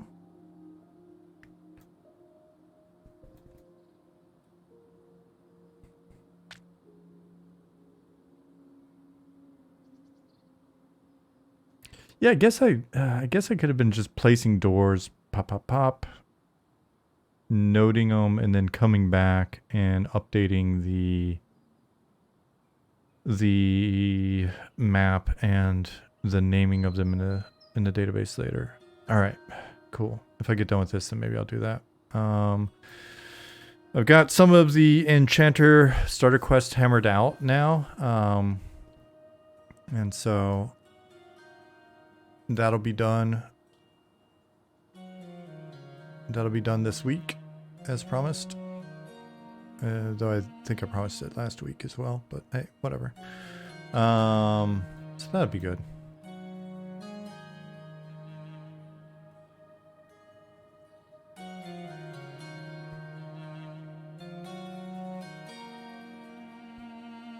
Now you're interested? Yeah, we'll see if you like it when you play it.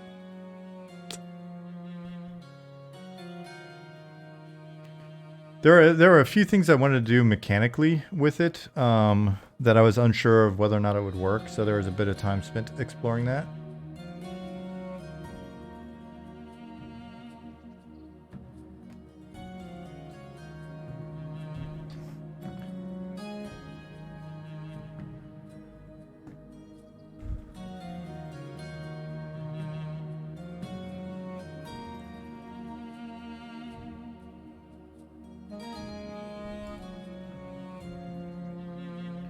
Yeah, I'm curious how many people that are on the mailing list are even aware of the playtest information, because we've just basically stated it in Discord so far, and then, you know, people are sharing it on other Discords, and all of that, but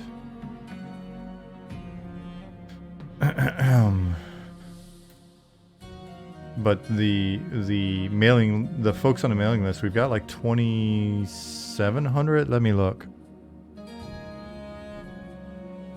How many folks do we have on the mailing list? I think I mentioned this last stream, but I have forgotten already. Surprised my package hasn't arrived yet. Oh, we have 2,815 people on the mailing list now. So there's no telling what will happen to that number after we send the information out. So yeah, number could get bigger. Ishuitare, hello V Gates. Alles gut. You get that many and you better have queuing in place. So what do you guys, how are you gonna react to the queuing? Like if you get to the stress test and you hit a queue and it says like you've got You know, you've got 400 people ahead of you. On one hand, you're going to be kind of bummed because you can't get in, but will that pique your interest? You're like, holy shit, other people are interested. I need to ask the tech guys about queuing.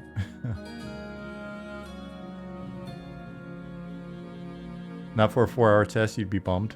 What if we, well, yeah. What if we bump people out every once in a while? Jawohl, alles bestens. Woran arbeitest du gerade?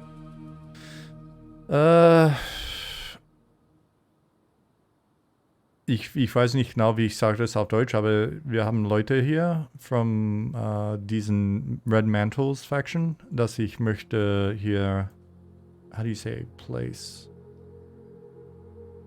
hier reinstecken. That will make you uninstall. Well, that'd be interesting. See how many. I guess we could check that metric and see how many people attempt to get in and then how many people uninstall.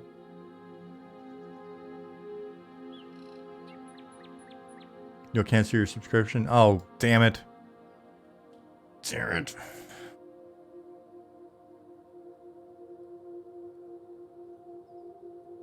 Think of it this way, there are people around different time zones who are going to schedule around the test. Yeah. And we'll see. We may wind up going longer on the test for that reason, but I'm gonna continue with my stance of I think it's really important that we be available to manage this as much as possible. Rather than just have it be like a 72-hour or 48-hour playtest. We'll do that later once we have a better understanding of what's going to happen. Nope, not go home. Go to.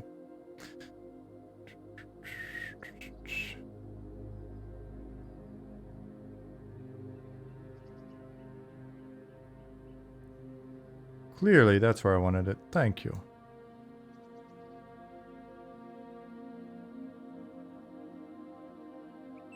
Just make sure people have proper expectations. An early dev stress test isn't alpha or beta like Diablo was. Exactly. We were talking about that earlier. That is one of those things that we're just going to have to like try to reinforce and then just see. There are always going to be those people that just don't get it, no matter how much you try to give them the info. They just won't get it. What data are you looking for from players? Bullet Catcher, I'm not going to speak for tech on this, but my curiosities are basically where do things break along the funnel? So do we have what issues do we have with getting people to get the download in the first place? How many people have issues with the download? How many people, do we have any issues with the installer? What about download after that, right, of the actual game? What issues do we have with registration or signing up to get the download in the first place? Assuming we continue to go that route. So registration, download of installer, installation, launch to game, and then getting into the game. Then what happens when we have all these people in game? What happens if they get booted out of game and are trying to get back into game? What happens when they're in game and they're just doing random shit? This isn't a focus test. But what happens when we've got hundreds of players doing transactions organically, doing, all the usual stuff, but we've kind of looked at least 100 plus players, so positional updates and all that stuff. But once we've got that sort of a load on the transactions, like the DB in terms of we're recording a lot of data right now, so does that wind up becoming a problem? The fact that we're recording all of this data, right? So when we've got hundreds of people killing things, looting things, taking armor on and off, trading things, purchasing shit, deleting things, right? So that's the big question.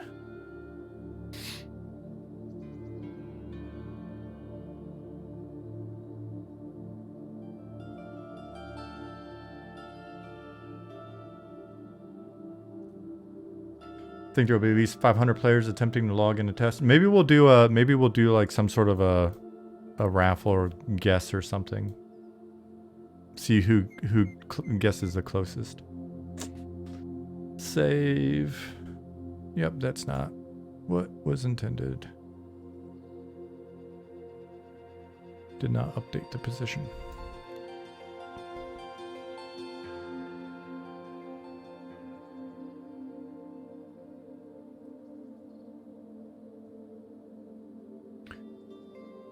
Would you be interested in posting some of that data just for curiosity? Yeah, we'll probably post that data. There's data that we've extracted from friends and family that we want to post as well. Good reminder. Let me note that in here.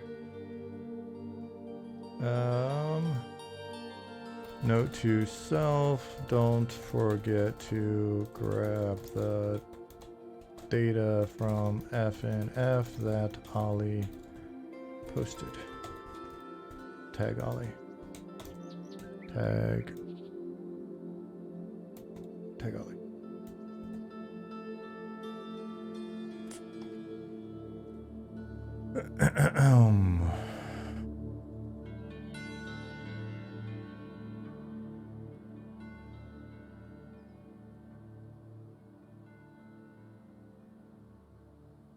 No, Belfaster.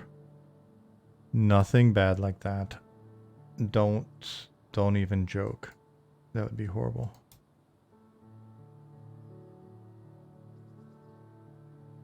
Yep, that is exactly not where I wanted it. Thank you.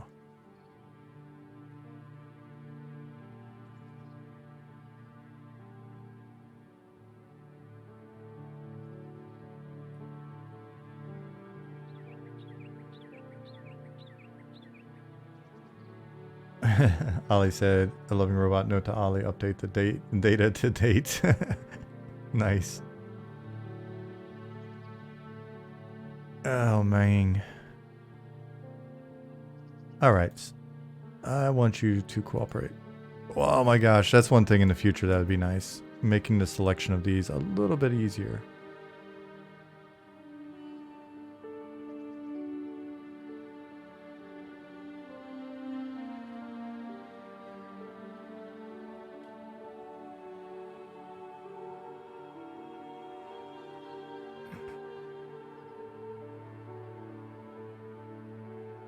To be friends and family with Sean, my adoption requests keep getting denied. I'm sorry, buddy.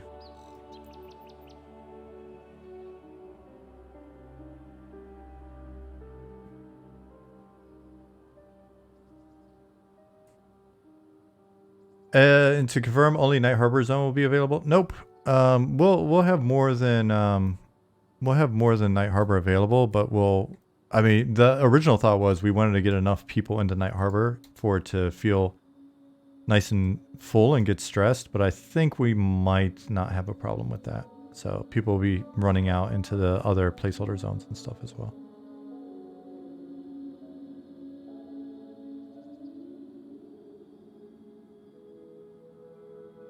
Can you stream the test? You can. You can stream the test. You can record the test. You can make videos about the test.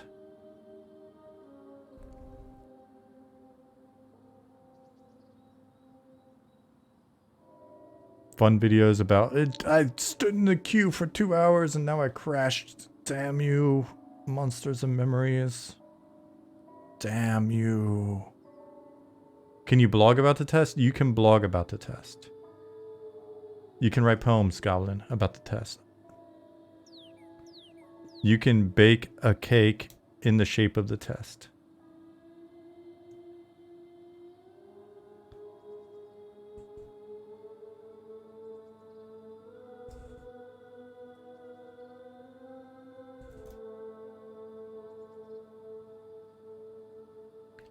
Can you use dial-up to connect during the test? You can, Swanee.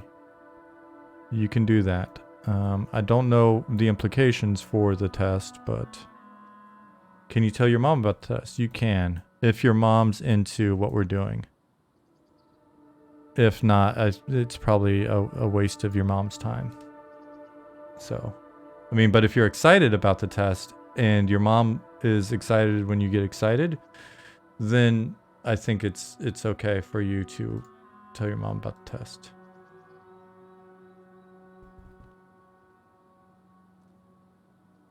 She might be into it though. You never know. She might be a old school MMO player, so she might be like, "Damn, I didn't know about the test." Can you test the test with a test before you test the test? We tried Project EverQuest, and we're probably going to do a little bit about that. We're probably going to do some more testing of the test before the test, just with friends and family, just because the number is, you know, it's a big number for us. So we want to get it right.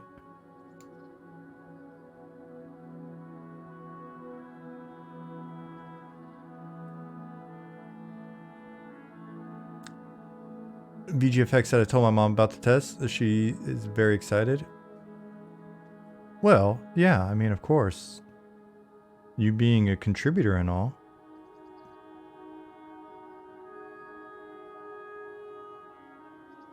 You know what? I'm just going to have this guy patrol. I'm not even going to have him come over here and talk to people and stuff. In order to test this test, which test would be best to test theoretically? I would think that would... I mean, the area of concern, we've got two areas of concern. One would be login. Somehow being able to hammer on login before the test. But I don't think we can necessarily do that. And then the other thing would be to continue to... yeah, that's not what I want. You know, maybe run another stress test in friends and family. Yeah, we just need everybody in the friends and family test to get hammered.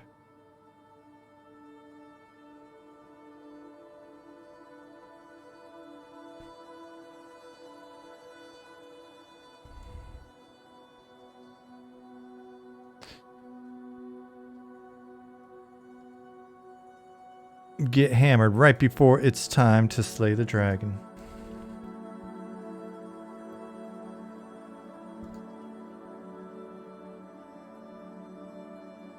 That's not medical advice for those of you that were wondering. That is absolutely not medical advice.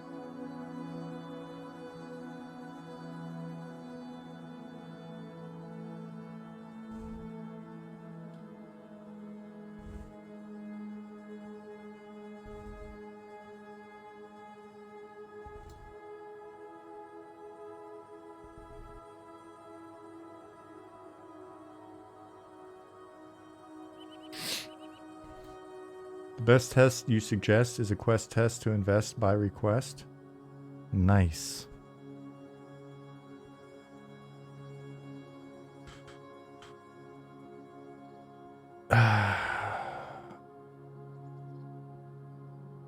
Yeah, but you know me, like I just ramble a lot and I don't want to digress unless in jest you're actually going to suggest that you may invest.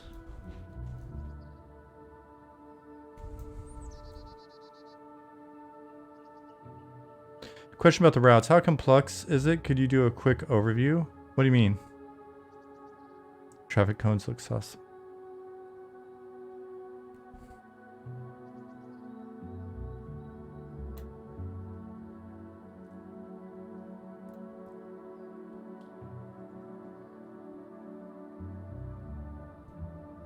No, but Rev Chumley, Larry, on the other hand, freaking Larry, he can flow. He can flow.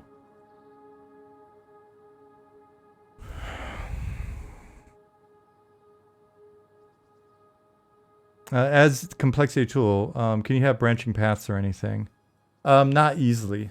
Not easily. So one way to potentially do branching paths at the moment, like we don't,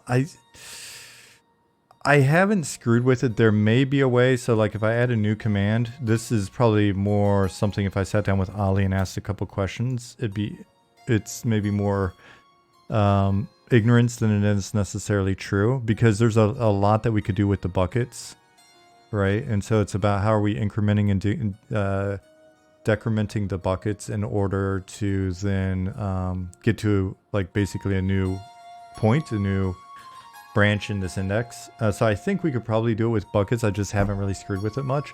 But another way to do it would be to essentially do it either based off trigger or, well, trigger, and we can use things like time, right? So we do this with some of the behavior in the NPCs already, where they essentially, you know, they hit a certain time of day. Like if we go over to the traveler camp, you'll notice during the day everybody's under their tents, and at night they all come out to nearby fires. And so that's just basically looking at what time it is. And so time is saying, you know, once it hits nighttime, then they know to go forward. There's a cleaner way to implement that than the original way that I implemented it. But there's also a command that I think Ali was going to give us that maybe he added in code, but it isn't in the tool yet.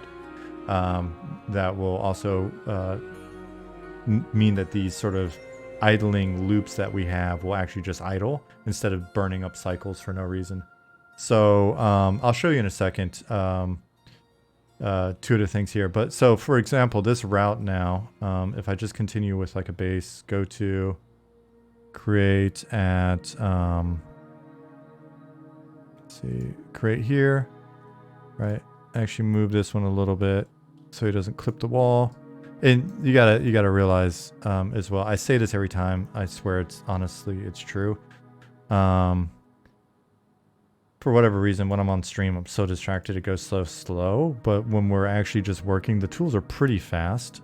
You know, because they're so damn simple. So like doing something like that, typically it's just like blip, blip, blip, blip, blip, and we're good to go. Just whenever I'm on stream, I'm like paying attention to you guys and blah, blah, blah. You see Wander in volume 2 in that list? Yeah, and so I just put in a feature request, I think maybe this morning, for a future, basically an expansion to that command, and I'll show you when I add this one really quick. So index 9, if you look here, basically everything's on an index, and so it just runs through the index in order. What we have at the moment, we have the ability now to skip around the index, and so we can basically create blocks within this list, and then we can move between the blocks based off of you know, different triggers. And so if we look at wander in volume, for example, so there's a pause chance here, pause duration, and pause variance. One of the things that I'd like to have us add is the ability to basically go to a specific index number, I guess. Is that how you say it? I'm not a programmer. So go to a different indices when that pauses. And so what that would be cool for is an example I gave in the issue, the write-up is, we have a say command. So to your question about dialogue when certain NPCs walk near each other, yeah, we can trigger that.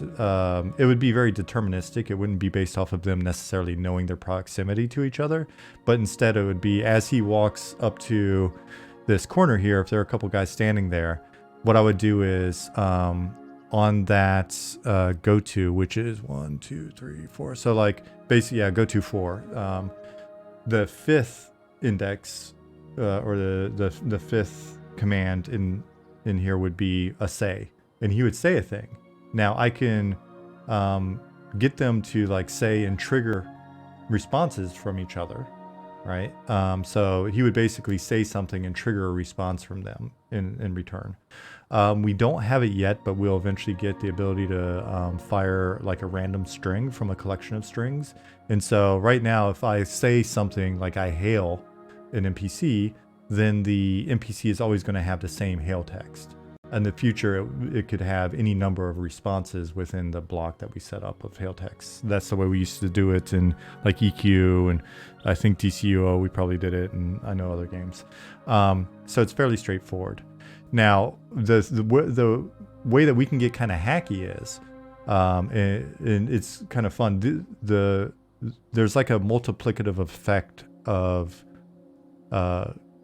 with these simple tools where, in theory, if I can once we have the ability to give 1 of 5 responses, we could then potentially have different things trigger based off the responses. And so we could have like a say and a trigger loaded 5 different ones. And so he could come by and say 1 of 5 different things, which may then randomize the behavior of the NPCs that hear it.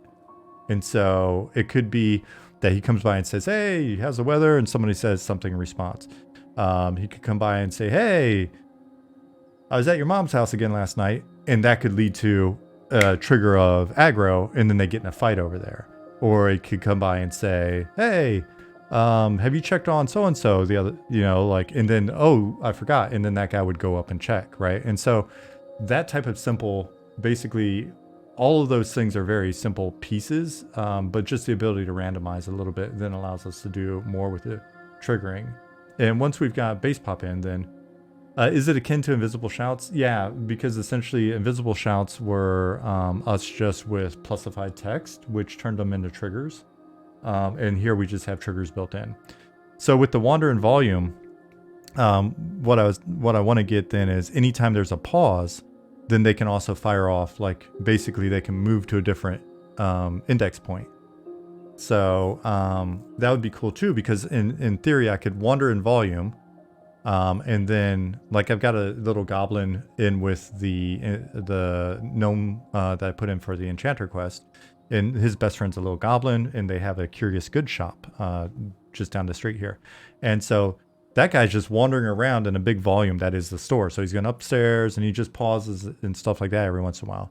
And so in theory, depending on the degree of complexity that I want to add there, we could have it set up so that every time he pauses, then he moves to a different point in the index. And now we could randomize that to get random behavior, or he could always just go to the same point in the index and potentially then, say different things, fire off a trigger that then potentially I would be curious to see how we could do some proximity based stuff to say he does a different response depending on what he's near in the shop. So yeah, anyways, just that kind of shit. So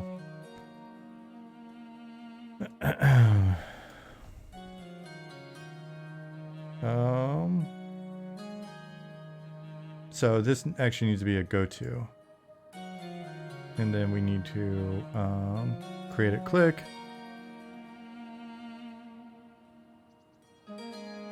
Where did you go? And go to create at click. There we go. That's better. And then from here, I'm not having them like box in the courtyard. We'll see. Maybe that'll look goofy, but I just didn't want it to be like him walking a perfect square, and maybe that won't look as cool. It won't look as disciplined or whatever. How are you guys going to prevent people from selling in-game progression items for real-life cash? I think if it's not disruptive, shit happens. That's life. If it becomes disruptive, then we ban those people.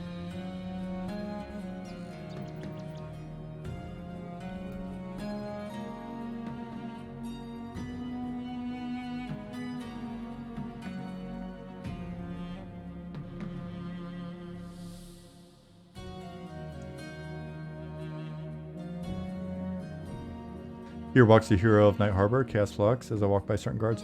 We've talked about responses, as you said above that, status-based responses and things for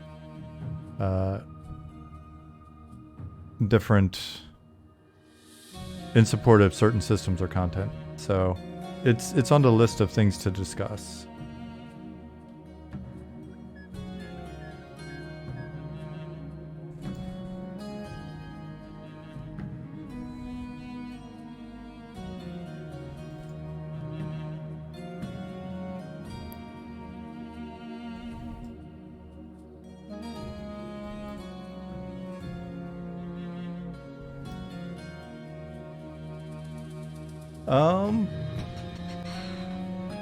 Gum said, damn, glad I asked. That's sick. Oh, cool.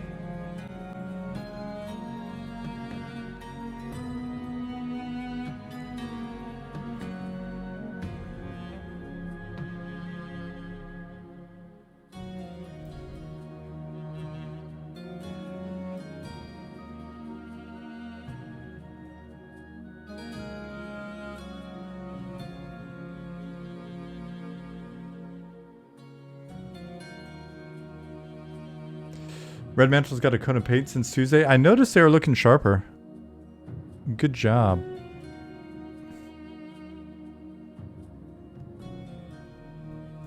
How do you feel about training to level up? Spend time with higher level player of the same class or class specific quest to level or other ideas? I don't know. I feel like that's always been covered by like just emergent behavior. Right, like if you want to help a twink or random people or whatever level, then that's good. But I don't know that the player that doesn't necessarily deserves an additional benefit, like a mentoring points or anything like that. We haven't discussed it much, but I think just sort of the organic approach is fine.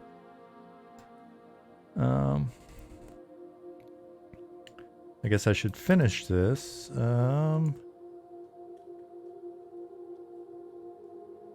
Go home and then new command 11.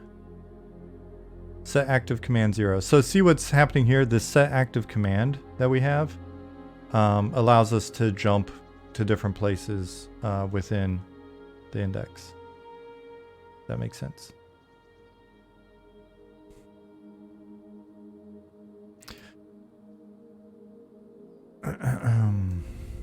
I think a lot of players get satisfaction from like buffing noobs and, you know, doing some light twinking or whatever. Like, hey, you know, check out some of the shit that I don't need anymore or whatever. I think that's always been kind of a part of the old school community vibe.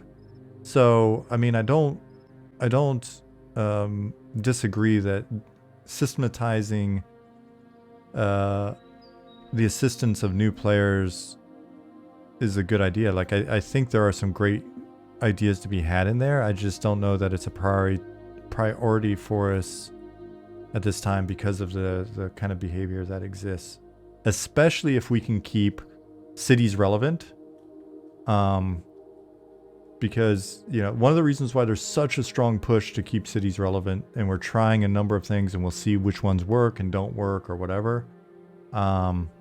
You know, one of the things I know people are going to complain about through the entirety of the playtests, because folks are already complaining about it, is the fact that you've got to go to specific merchants to sell specific types of goods. But again, this is part one of a multi-piece system that we'll be looking at over time, and it's also a part of this concept of, again, doing everything that we can to keep cities relevant and keep people coming back to it, because then it touches on stuff like that, right? So if high level players are always coming back to the city, the odds of you getting Thorn Cindercroft or you know, you getting a buff or whatever, then they're increased. What about broken power leveling like bards and EQ, where you can swarm kite 5 to 55 in one day? We'll take a look at it. We'll see just exactly how broken our implementation winds up feeling.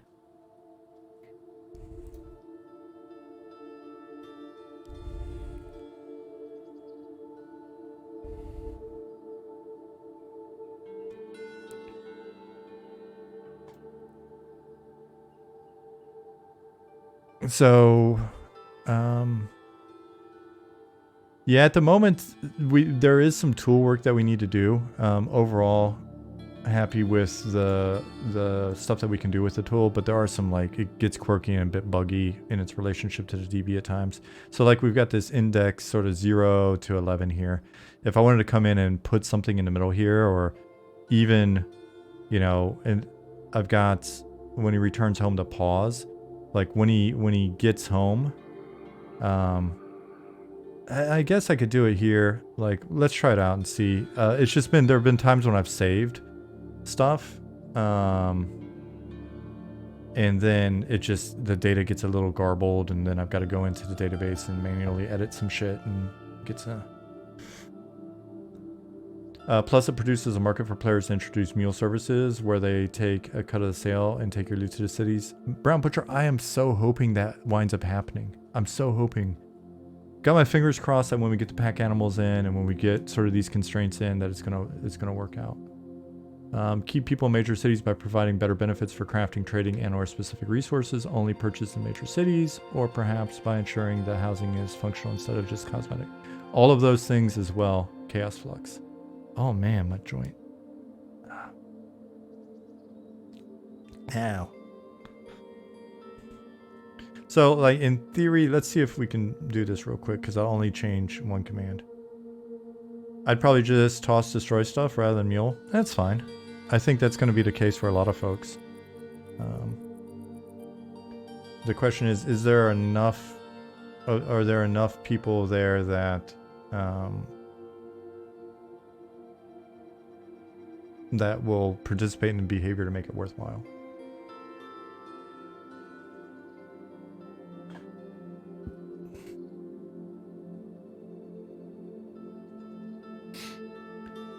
Yeah, you know what I mean? So, like, if somebody rolls up to the dungeon entrance and is like, hey, selling food and water and buying all of your X, yeah.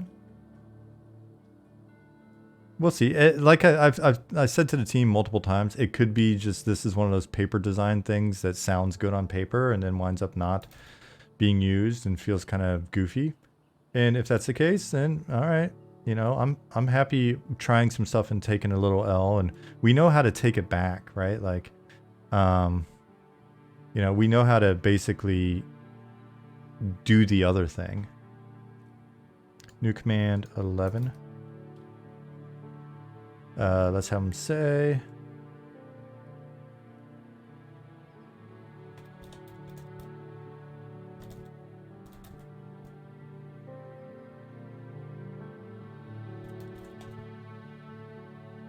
Save. All right, and then repop. Will coins have a weight? They will.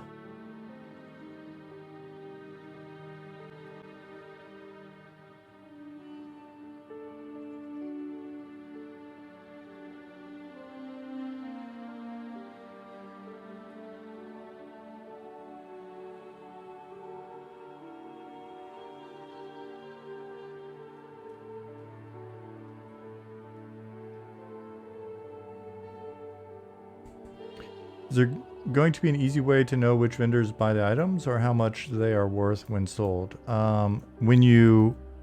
I think... I don't know that our current merchant UI is actually giving you good feedback on what they sell for. Who buys what will just be one of those game knowledge things. We're hoping with signage and stuff like that, it gets a little bit easier to figure out, but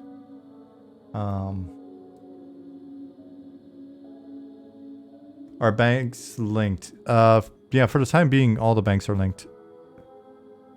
We've got a couple in the city already.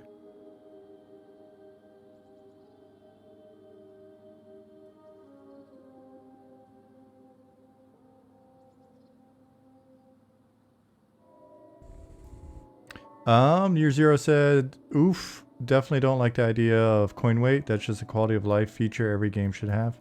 I don't know what to tell you. It may change. We may change if we find that it's just not. we don't like it.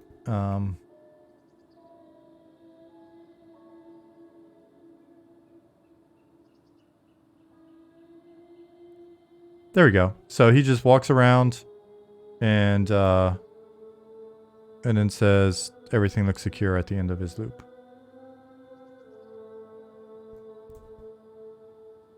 Now, in theory, he could stay up here until the other guard gets up here, because there's a guard that walks all the way down, all the way up from downstairs.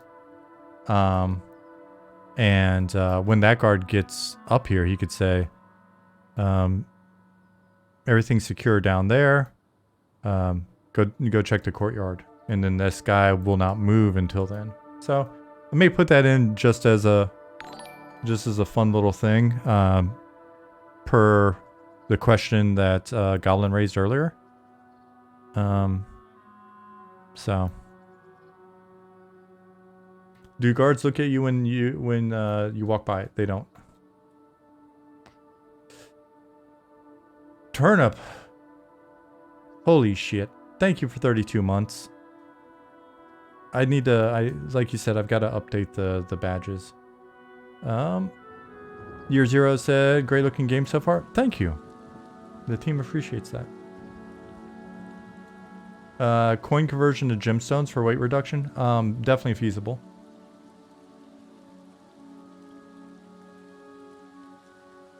These red mantle guards look seriously, walk softly, and carry a big stick. Yeah, they're not to be trifled with.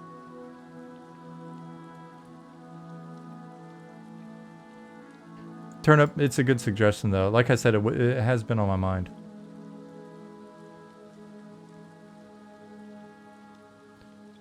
John, your question earlier, fire that off to Nick.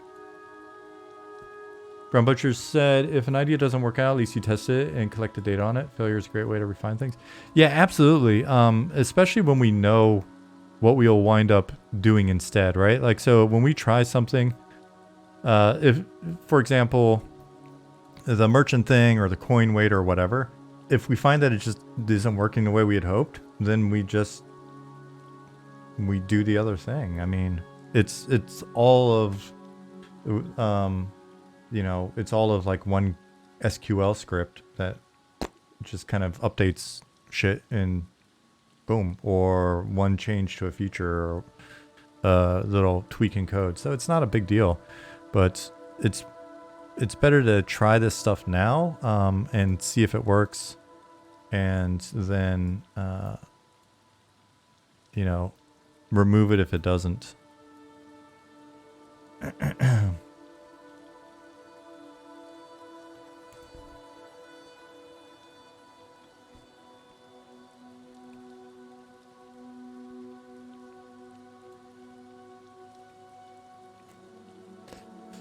Chaos says, here's an example. It's more of a sandbox idea. Players can grind on monsters, animal types. They drop carcasses. Carcasses are not light. They are placed on carts that can be destroyed if the players don't monitor them from being attacked. The party then caravans to the closest outpost. These outposts only know how to provide you with basic resources. However, if the player caravans to a major city, it's more rewarding. The higher level butcher guilds can provide you with better materials. Nick and I, at this point, probably even years ago, after playing Project Gorgon, we're joking about having NPCs drop carcasses, because we've got skills like butchering, and Gorgon had like anatomy and skinning and all this other stuff. They were like, that'd be kind of cool. And then I was like mentioning the easiest way to try it out, easiest hack would be that every creature type, we just make a carcass item that can then be manipulated. And that item just happens to be very heavy, right? It's more sort of real life. Yeah, so anyways, it was discussed like a hacky implementation for that a while back. Will we actually do it? I don't know. We'll have to see what happens with trade skills and shit as we progress. Wolfden59 says, I can see the pack mule working. Some tunes will get rich doing that. I really hope so. I would love for there to be people that log in for an hour or two each night, and all they do is that kind of gameplay and enjoy themselves. I just think it would be really fun to see like a player ecology that works in that manner. That said, it could just be one of those, you know, wishes that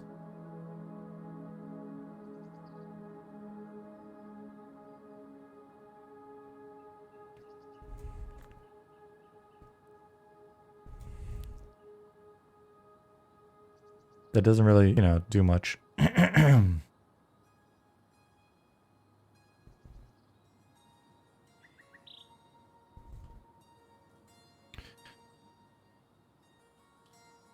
can already see the guide in the wiki how to make plat with a pack mule.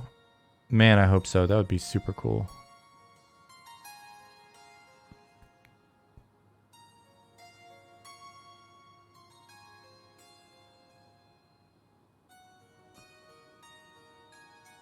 I'm gonna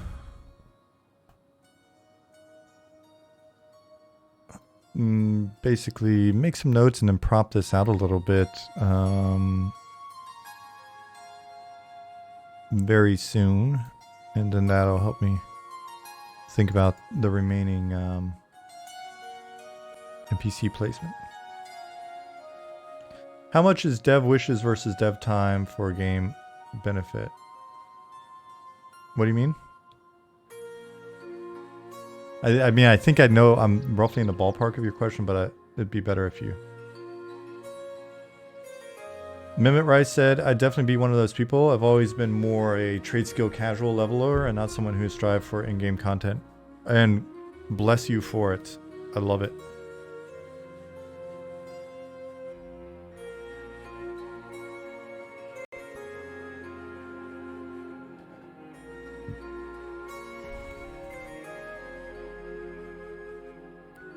I mean, I'm hoping that we attract and retain a lot of folks that are of that mindset and player type, Mimit Rice. So John rephrased it. No, you didn't rephrase it. John, rephrase your question. Okay. Take, for example, Chaos's post. Maybe it's something you devs really want to do, but the amount of time to implement it just isn't worth the potential gameplay benefits. Yeah, I mean, that's an assessment we have to make as we go. So that's just kind of an ongoing discussion. But like the example that Chaos posted, that's mostly, we could prototype that mostly in data. There doesn't necessarily need to be a ton of systemic or system support for that. Right, like right now I can go into the database. So I could go into the database, I could go into items, and I could make an item that's a Shira corpse, right? And so I just make a Shira corpse, fire beetle corpse, human corpse, whatever. And then I could manipulate the weight. All right, now it's heavy as shit. So what are we gonna do about that? Once we've got pack animals in, then it's just a matter of, oh, pack animal can support the weight, right? Now, what we can also do is provide the option just through trade skill. I just put in a recipe that allows me to do different things to the corpse, butcher it, you know, blah, blah, blah, skin it, and then have the results of that trade skill or that recipe, then provide me with something that I have the skill level to do. And then it essentially can consume the corpse in that manner, and we're good, right? Now, there may be a couple additions to our current recipes, like our trade skill system, that we want to add anyways later on, right? Because right now we've got a pretty rudimentary implementation. So maybe we want more randomization of results, maybe that, you know what I mean? Like there may be, or... I think we can give multiple results. Yeah, we can give multiple results from a given thing. We could, you know, return the corpse, but we don't necessarily have the support at the moment to say you only get so many tries. But in theory, the way that we could hack that is have every corpse have 3 uses or something. And so in every recipe result, what we would do is we'd also give you the corpse back, kind of like how you get the cleaver back in some of these, right? So, so there are a number of ways for us to hack it and see. Yeah. So using Chaos's post as an example, where it gets more difficult is something like, do we know that pack animals are going to be worthwhile? No, but we have a concept for mounts that are basically pack animals, and mounts are the same thing with just some different tweaking of parameters or values or whatever on that. So we may find that when we try that, not so good. Or housing, player housing may be one of those things where we try it out and it's just, it winds up not being of value, but it is going to be a bit of an investment. So, Brown Butcher said, I love this conversation. Wish I was not as busy at work. Sorry, but I appreciate that you like it. We can have this conversation some more Tuesday or next Thursday or whenever you're not as busy. We'll be here. We'll keep talking. Oops, let me see if I'm starting to run afoul of the... I just took a range of... I've got until 7377. Okay, I took a range of rows here for this little area. I'm starting to gobble them up.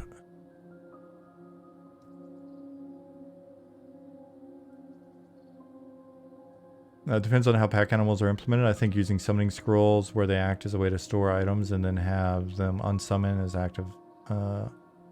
as an unsummonable son of a bitch. You know what I mean? Bank.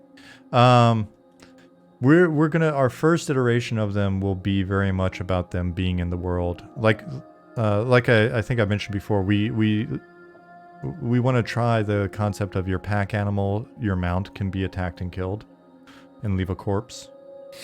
So we'll see how that goes. Actually, let me move this guy up some. He'll be kind of quartermastery.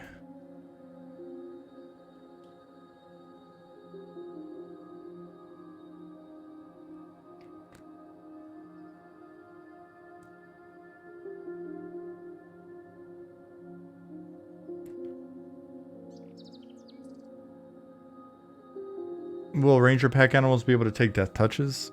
Oh, that's an interesting question.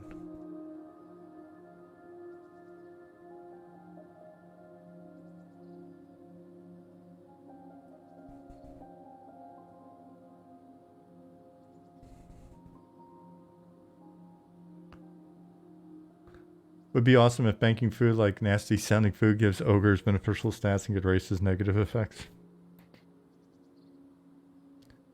There may be a way to hack that and try it out.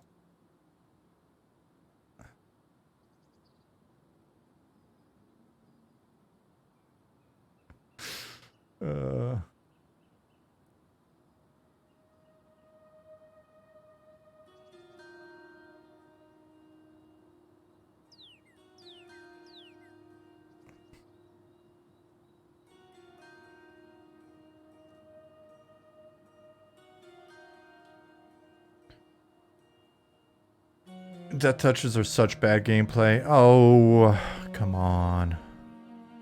Come on.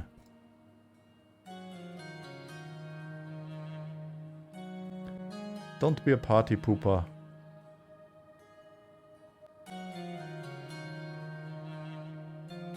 Shatag is a party pooper.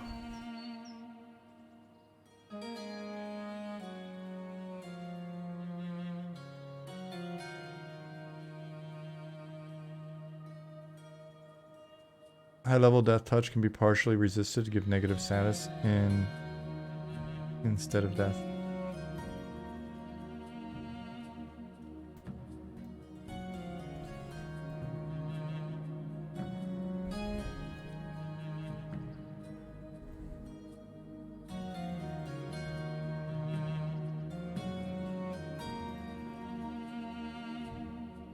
You can plan around death touches like God intended.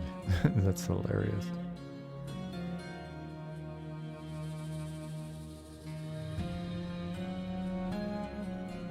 Put another guy in here. So I'm going to make this a pretty high level guy's sleeping chamber. and then I'll have like a little mini barracks, like a guards will, other members of the Red Mantles will sleep in here, just below there. Are druids going to have pets? I think so. I mean, they're not a pet class, but I think they're going to have pets of some sort.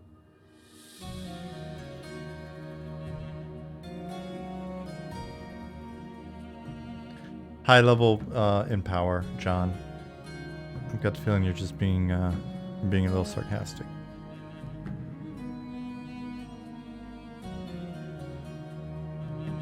Are you going to allow exploits like EQ where you can pull dragon into water to prevent AoE mechanic from working? We'll see. We'll see what you're bound to find exploits. If they're creative and fun, then we won't mind. And if they're just super lame and break the thing, then we'll find a way to fix it.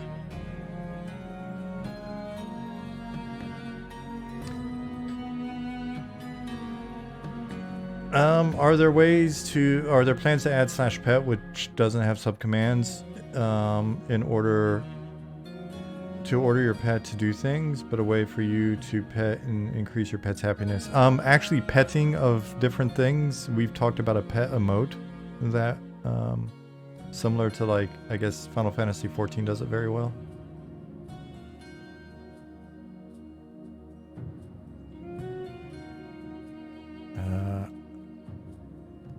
Do that all the time. Like, you can pet a gnome. Cindercroft, I beat you to it. I swear I did. I swear I did. I swart.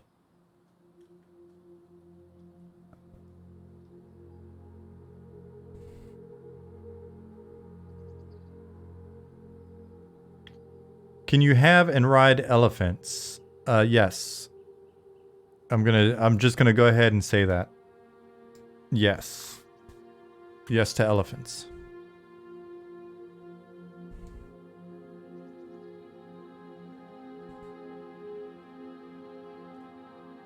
Will I be able to sustain addictions to trade skills within a game through a mutual petting service? I'm not sure.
Pet, oh my god, Pet Benatar is going to be the most famous artist in all the lands. Nice one.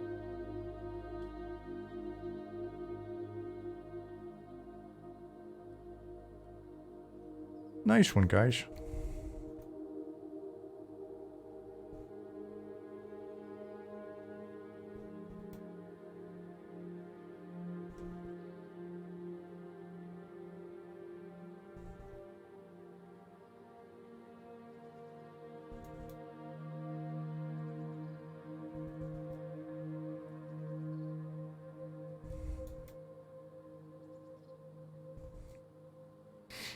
Is Bard going to have songs to twist, or will they just be buffs and skills? Ollie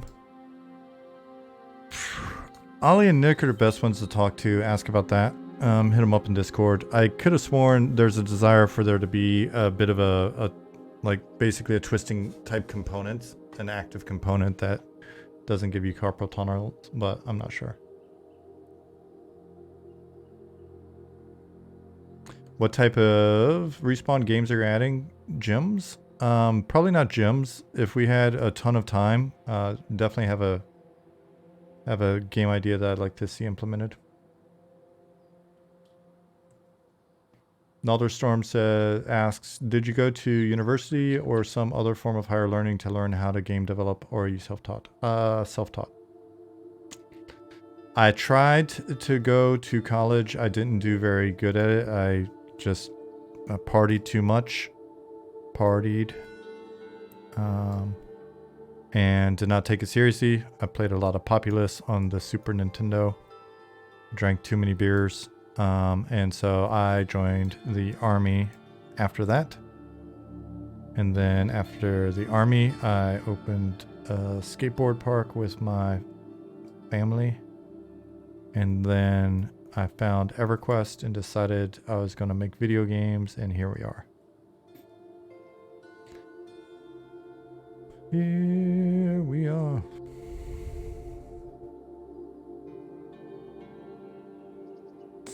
Yeah, I loved Populous.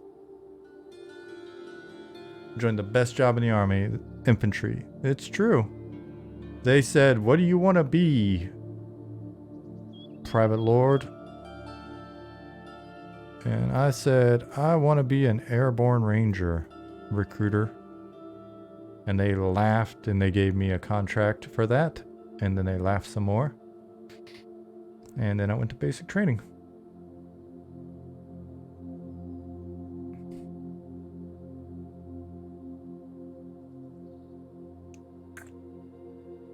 When was I in? I was in during the wonderful, peaceful period of 93 to, well, 94 to 97.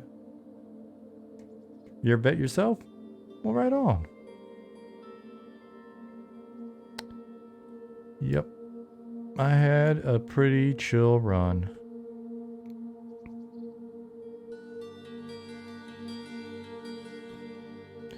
Do vets like hearing? Thank you for your service. I heard a lot of them don't like it.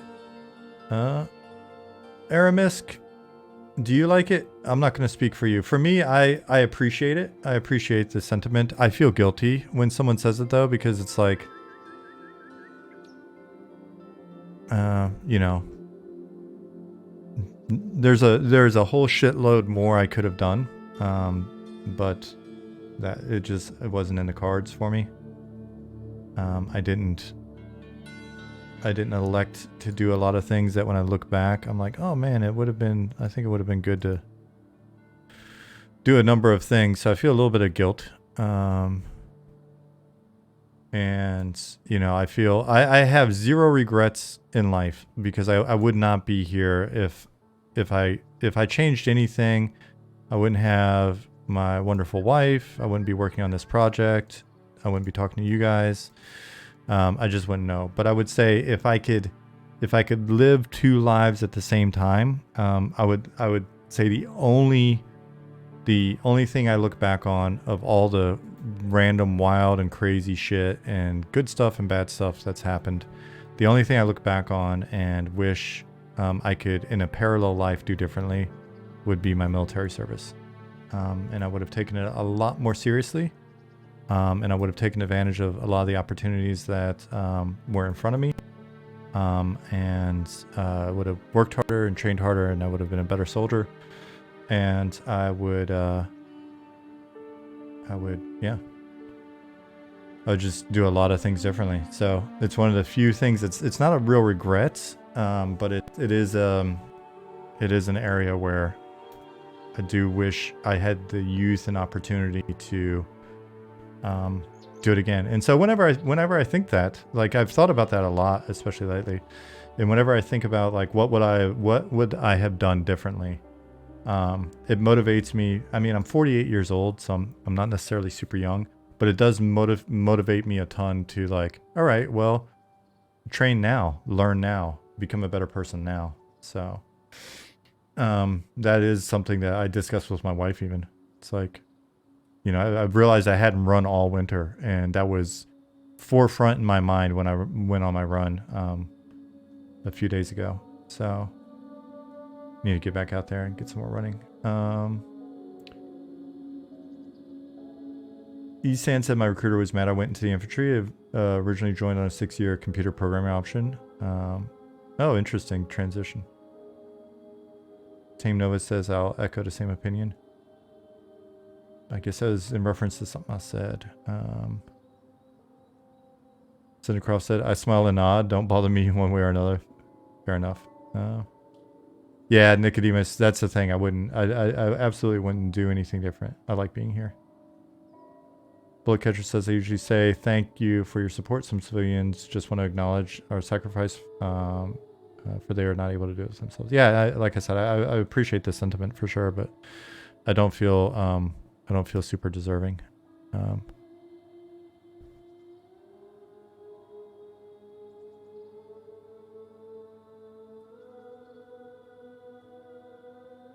When I was in basic training at Fort Benning, I got recruited to go to the Old Guard in Washington D.C. instead of going to Ranger Indoctrination program after basic in airborne school. So I finished basic. I called my dad, who is still active duty. He was getting ready to retire from the Army.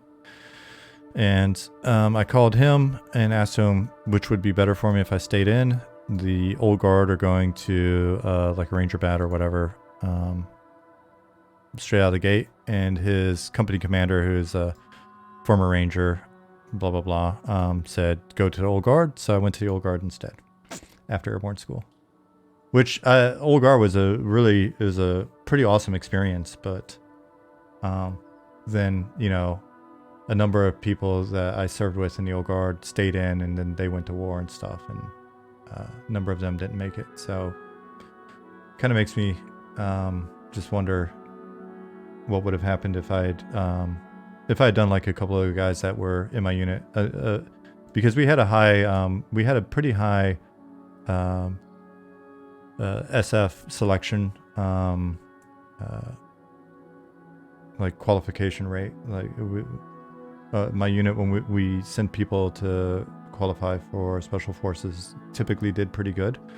And so a couple of the guys that I was in the Old Guard with, that's what they were there for, is to go SF. And that was the shortest path. In their mind, they went and they qualified. And that's one of those things where I'm like, oh man. Yeah. So if you would have stayed at Benning, you would have eventually found your way to my gaming table. Yeah, Nicodemus. That might have been the case. Now, if you know, alter ego, alternate path me was back at Benning, I would be doing no gaming or anything other than just focusing on my profession.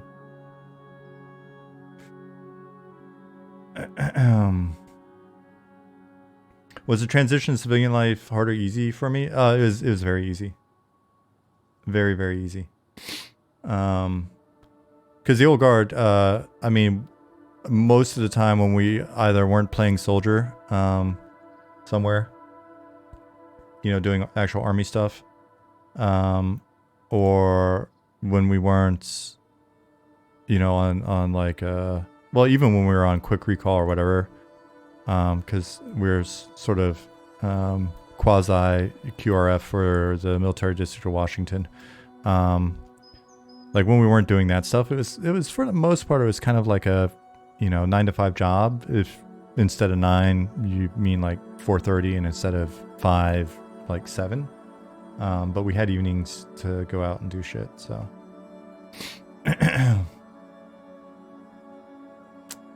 And I was always in dress blues for the most part, so I started getting tattooed then. And I was really big fan of punk rock. I was excited to get to DC because I grew up listening like DC punk rock, and so it was great to be able to go to like the 930 Club and Black Cat and go see bands and all that. So I was living a fairly civilian life while I was there. Cindercroft says, I feel guilty too. If only they knew I spent my time in the military in Miami and on a cruise ship of the 7th Fleet hitting port after port. Hey, Hashpipe. John said I had exactly one conversation with my dad about the military. Should I join the army? No. He did 14 years back then. when they could be a lot rougher. Yeah, the agreement between my dad and I was I never wanted to join the army, and my dad never wanted me to join the army.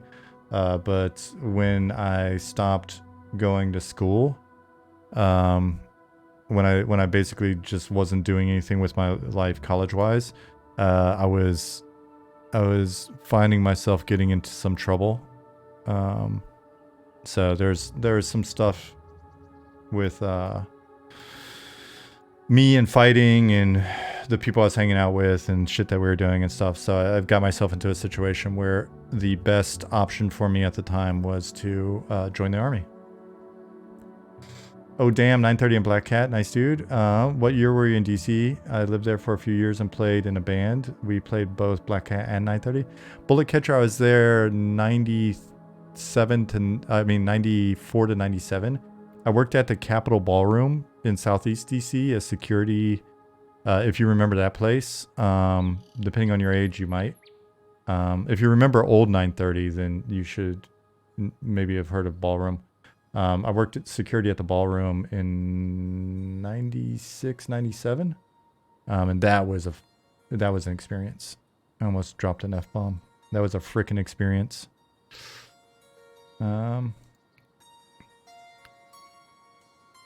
You're at Fort Myers from 03 to 04.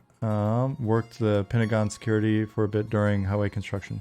Yeah, they changed the name of it, right? It's like Joint Base Henderson Myers or something like that. When I was there, it was Fort Myer and Fort Henderson side by side.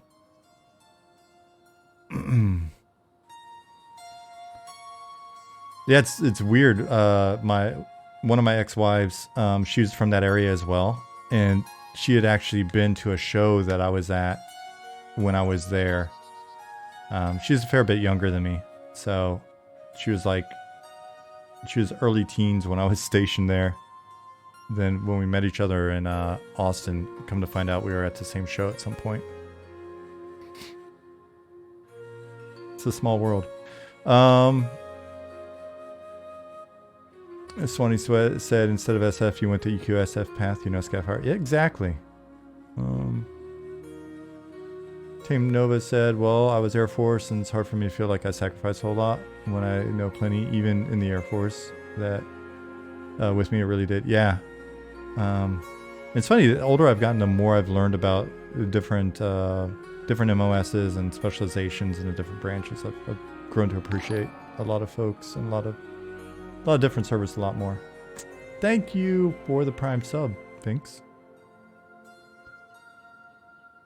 Bullet Catcher says, I feel deserving. Hopefully that's not sounding entitled. I joined the Army after 9/11, right after high school. Couldn't stay in though. Yeah, I mean, I think it's fine to feel that way.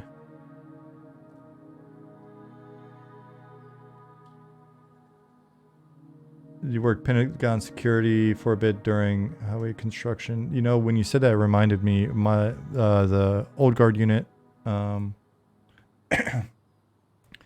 I knew dudes that were... Actually, that's not true. I knew dudes that were stationed in the Pentagon when, like, you know, we serviced a number of different areas. And so I knew dudes that were stationed in Pentagon when I first got in. And they took me to go check it out and stuff. It was really fucking cool. So that was one of those things I was thinking about on 9/11 was like, oh, well, old guard members work there.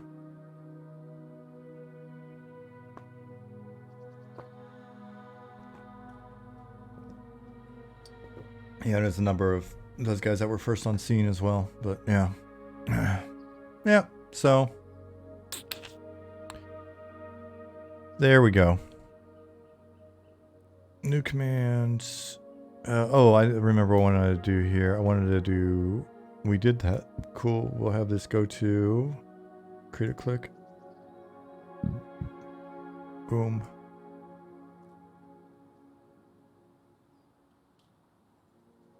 The way Arlington lights up at night from the fireflies is eerie. There's a lot of just really special moments I had in Arlington. When we'd go running through there, it was always great because it would be like a silent run. So we'd go running through Arlington Cemetery a fair bit. And running through Arlington National Cemetery in the winter in the snow. Oh man. See you, Brown Butcher. Glad you're here. Year 0. Yeah, I was a part of the Old Guard. Why are they called the Old Guard? The Old Guard is the first infantry unit. They were the first infantry unit in the United States Army. And now they're they are the official United States ceremonial unit and escort to the president. So primarily funerals, tons and tons of funerals. We did a ton of funerals. Year 0 said they were a part of the National or the Navy Ceremonial Guard in DC. Yeah, so you know what I'm talking about. I mean, all branches are represented there, so I saw everybody there. There are the joint ceremonies and stuff. So we did a lot of funerals, and that was pretty gnarly. Swanee, Ocho. thank you for 9 months. That was surreal. I'd never been to a funeral before, and then I was doing, up to 7 a day. Exactly. People don't believe the number. Year 0 said, "Oh yeah, I did over 1,000 funerals while I was there, even though I was part of the Navy drill team." Yeah, I have to guess I did upwards of. I had to have done over 500 funerals, easy. I don't know if it was 1,000, but we'd have weeks where especially when we're doing offsite, and so we'd do funerals in the different cemeteries around the military cemeteries around the. Military district of Washington, and we would get out there on a bus. We'd be out there all day. We'd do 6-7 funerals in a day, yeah, they add up quickly. So we do retirement ceremonies, presidential cordons, and so president coming by to do something, maybe wreathing or whatever. So funerals in Arlington, off-site funerals, presidential cordons, different retirements and stuff, different events, some presidential stuff where like the president will walk by with, the prime minister of whatever country to kind of show off like, look, all of our soldiers are tall and disciplined. Yeah, so, and then we would do, a fair amount of riot control training, because we're kind of we're there in DC for that reason as well. And then we do, at the time, military operations in urban terrain. So mount training was a big deal. Because in theory, what happens is the helicopters fly into the parade field right there on base. So where we have the parades, also where we land the helicopters, we run and get on, and we're an air assault unit. And then they fly us anywhere in DC, and we do the thing. So, yeah. That was kind of the job. I wish I had invested a lot more myself in it. I was decent at it, but I could have been a much better soldier. Cacao said we called it Honor Guard in the Air Force. We did a bunch of funerals too. Yeah. Yep. Got them everywhere. I feel like I missed something. MMO Pug said my brother was stationed Fort Bliss, 96, 97. If ever in the El Paso area, you have to eat at Cattleman Steakhouse. If I'm ever in that area, I'll try to remember. That's the easy one to remember. I was always taught never to walk over a person's grave. Got over that really quick. Yeah. There's a lot of stuff we got over pretty quickly. Nicodemus said, in Night Harbor, will all guards be named the same, or will they have rank in their name like Red Mantle Guard, Red Mantle Captain, Red Mantle Praetorian High, Muckety Muck? We have a Red Mantle Captain. He's just not here yet. I'm putting all these guys in as the same thing, placeholder, and then I'll add flavor and variety to them once they're in.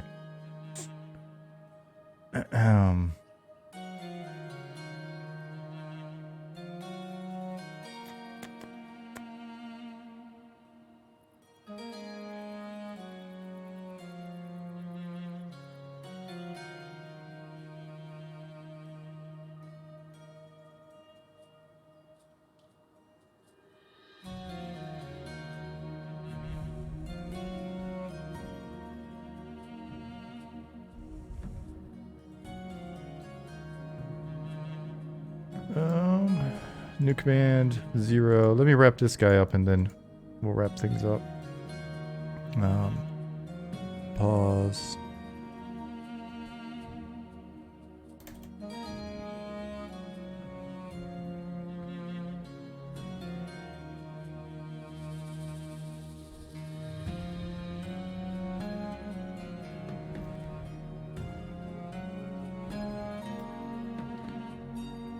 I'm looking forward to the first minimum fan meet and greet. When do we want to make that happen? I would love for us to have fanfares.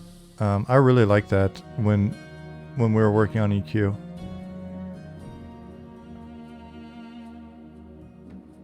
First, let's make the game happen, and then we can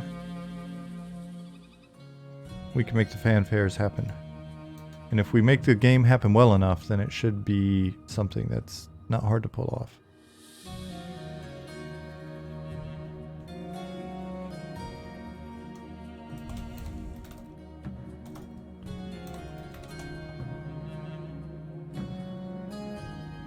Will these guards be EXPable like Necros and EQ do? Yep. This, once we're done here, this area should actually be a target for if you want to bring a group in and you happen to be on a specific faction, then you can come in here and camp folks. So when we set up named and other folks in here, it will be with the idea that we expect that you'll be killing them. If you want to.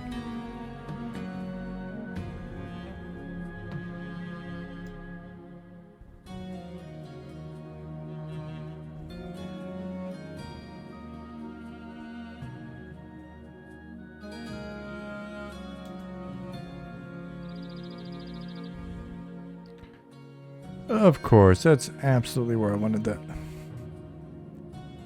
Hey, Kambam.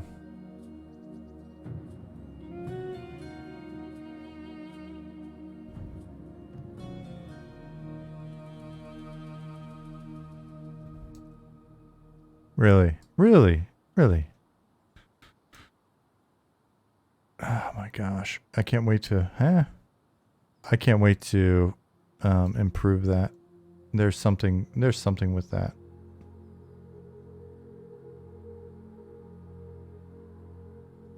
There we go. There's a bug or something that makes that so silly.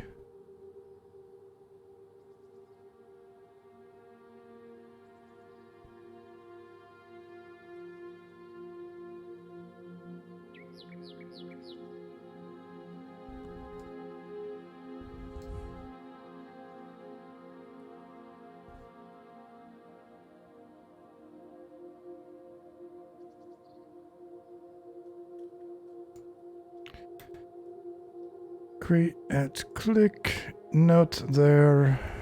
Thank you.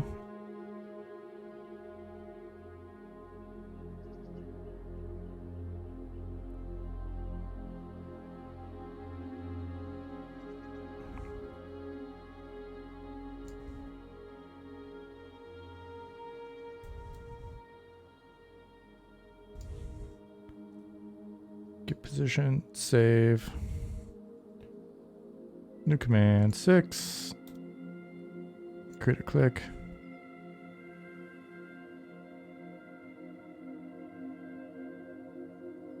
What in the world? Okay. I thought that kept going. What? Why is it doing this? Why are you like this? I hope there's more realism to guard and NPC killing in towns though. Big faction hits across the board, yelling for help, a lot of help comes, etc. John, I don't know. I mean, I'm not gonna make the argument strictly from a implementation standpoint. I just don't know from a gameplay standpoint if that's as appealing to me, right? Because then it kind of mitigates the idea of you can treat an environment like this as a camp. If you're dealing with constant like shitloads of ads and stuff like that, we want you know, when we set up an environment, it should be a legit camp. You should have to break it and maintain it and all of that stuff. But if all of a sudden there's a lot of a lot of the kind of GTS systemic escalation of threat and all that, then it's a raid or it's something different. I don't know that it's I don't know that it matches the intent. You know what I mean? Not trying to poo-poo it, and I do think there's probably some opportunity for that type of stuff in certain situations or whatever, but the idea is, you know, if we come in here and break it, there's some suspension of disbelief that needs to happen.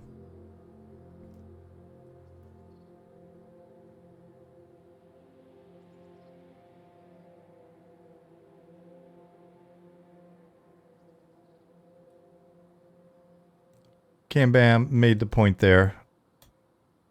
Untenable camps become unused areas long term unless they are raid or quest targets. Yeah, it becomes the human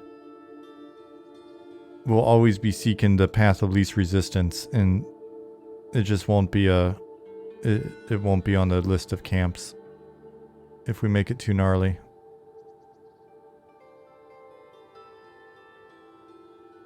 Doesn't preclude it from being quest camps and stuff like that.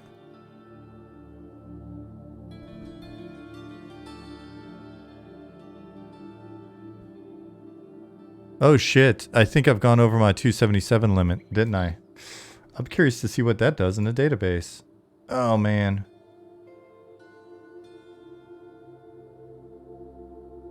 Alright, so I'll pause it here. I'll clean up my work in the DB. I didn't realize I was adding that many NPCs. So these guys are suspect.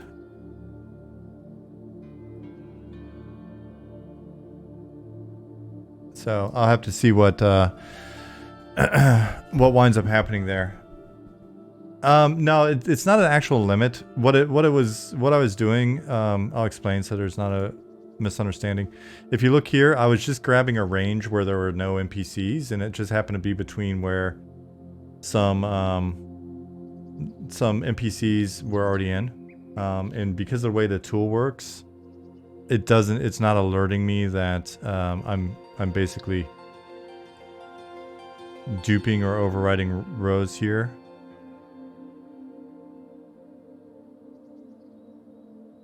Oh, what?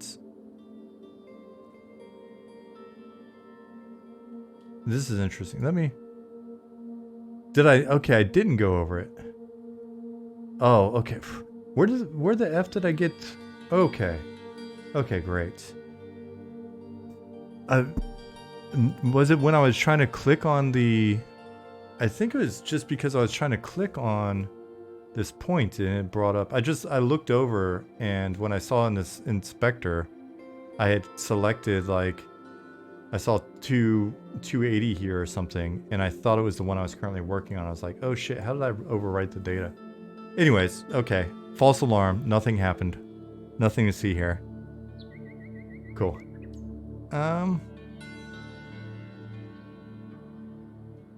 Could you make it like the captain of the guard will call for help, but he would need to be in an area not near normal guards, so players camping XP and not the captain of the guard. And not a captain of the guard quest or drop item. I mean, we could make the captain of the guard somebody who, if there are guards within a certain radius, potentially, when he gets attacked, he could trigger them to come assist. But it would be part of maintaining the camp. As opposed, so if you're keeping those guards hacked down, then they're not going to assist, which kind of makes it like a similar variable as there being patrols in the area as well. It's just something that's part of the camp that you've got to kind of keep an eye on. So, all right, my dog is letting me know it is 5:15, which means that is the end of this stream. Hey, buddy, I'll take you out. Come on up. And so, we will see you guys on Tuesday. We'll wrap up here. We'll see you in Discord. If you haven't been to Discord lately, if you're in Discord and you weren't aware of it, check out the channel that we added for playtest information. It's been updated. Read that, act accordingly, click the button, and then we'll see how many people we should expect for the playtest at the end of the month. Or at the end of April, sorry. Bullet Catcher, you are very welcome. Thanks for being here. You guys have a great weekend. See you, Swanee. See you, MMO Pug. Chaz Solo later on. Beer Chug. See ya. Nicodemus, glad you enjoyed it. Puppy says hi. Esan, thank you very much for that. Wacky God, it's 10 a.m. It's 10 a.m. where you're at, buddy. Time to pull chocks. Yep, we're out of here. Mehmet Rice, thank you very much. Have a great weekend. Cam Bam, you too. Gisbelly, yeah, Puppers needs to go out. Later, John. It's funny, he looks so huge because of the fisheye.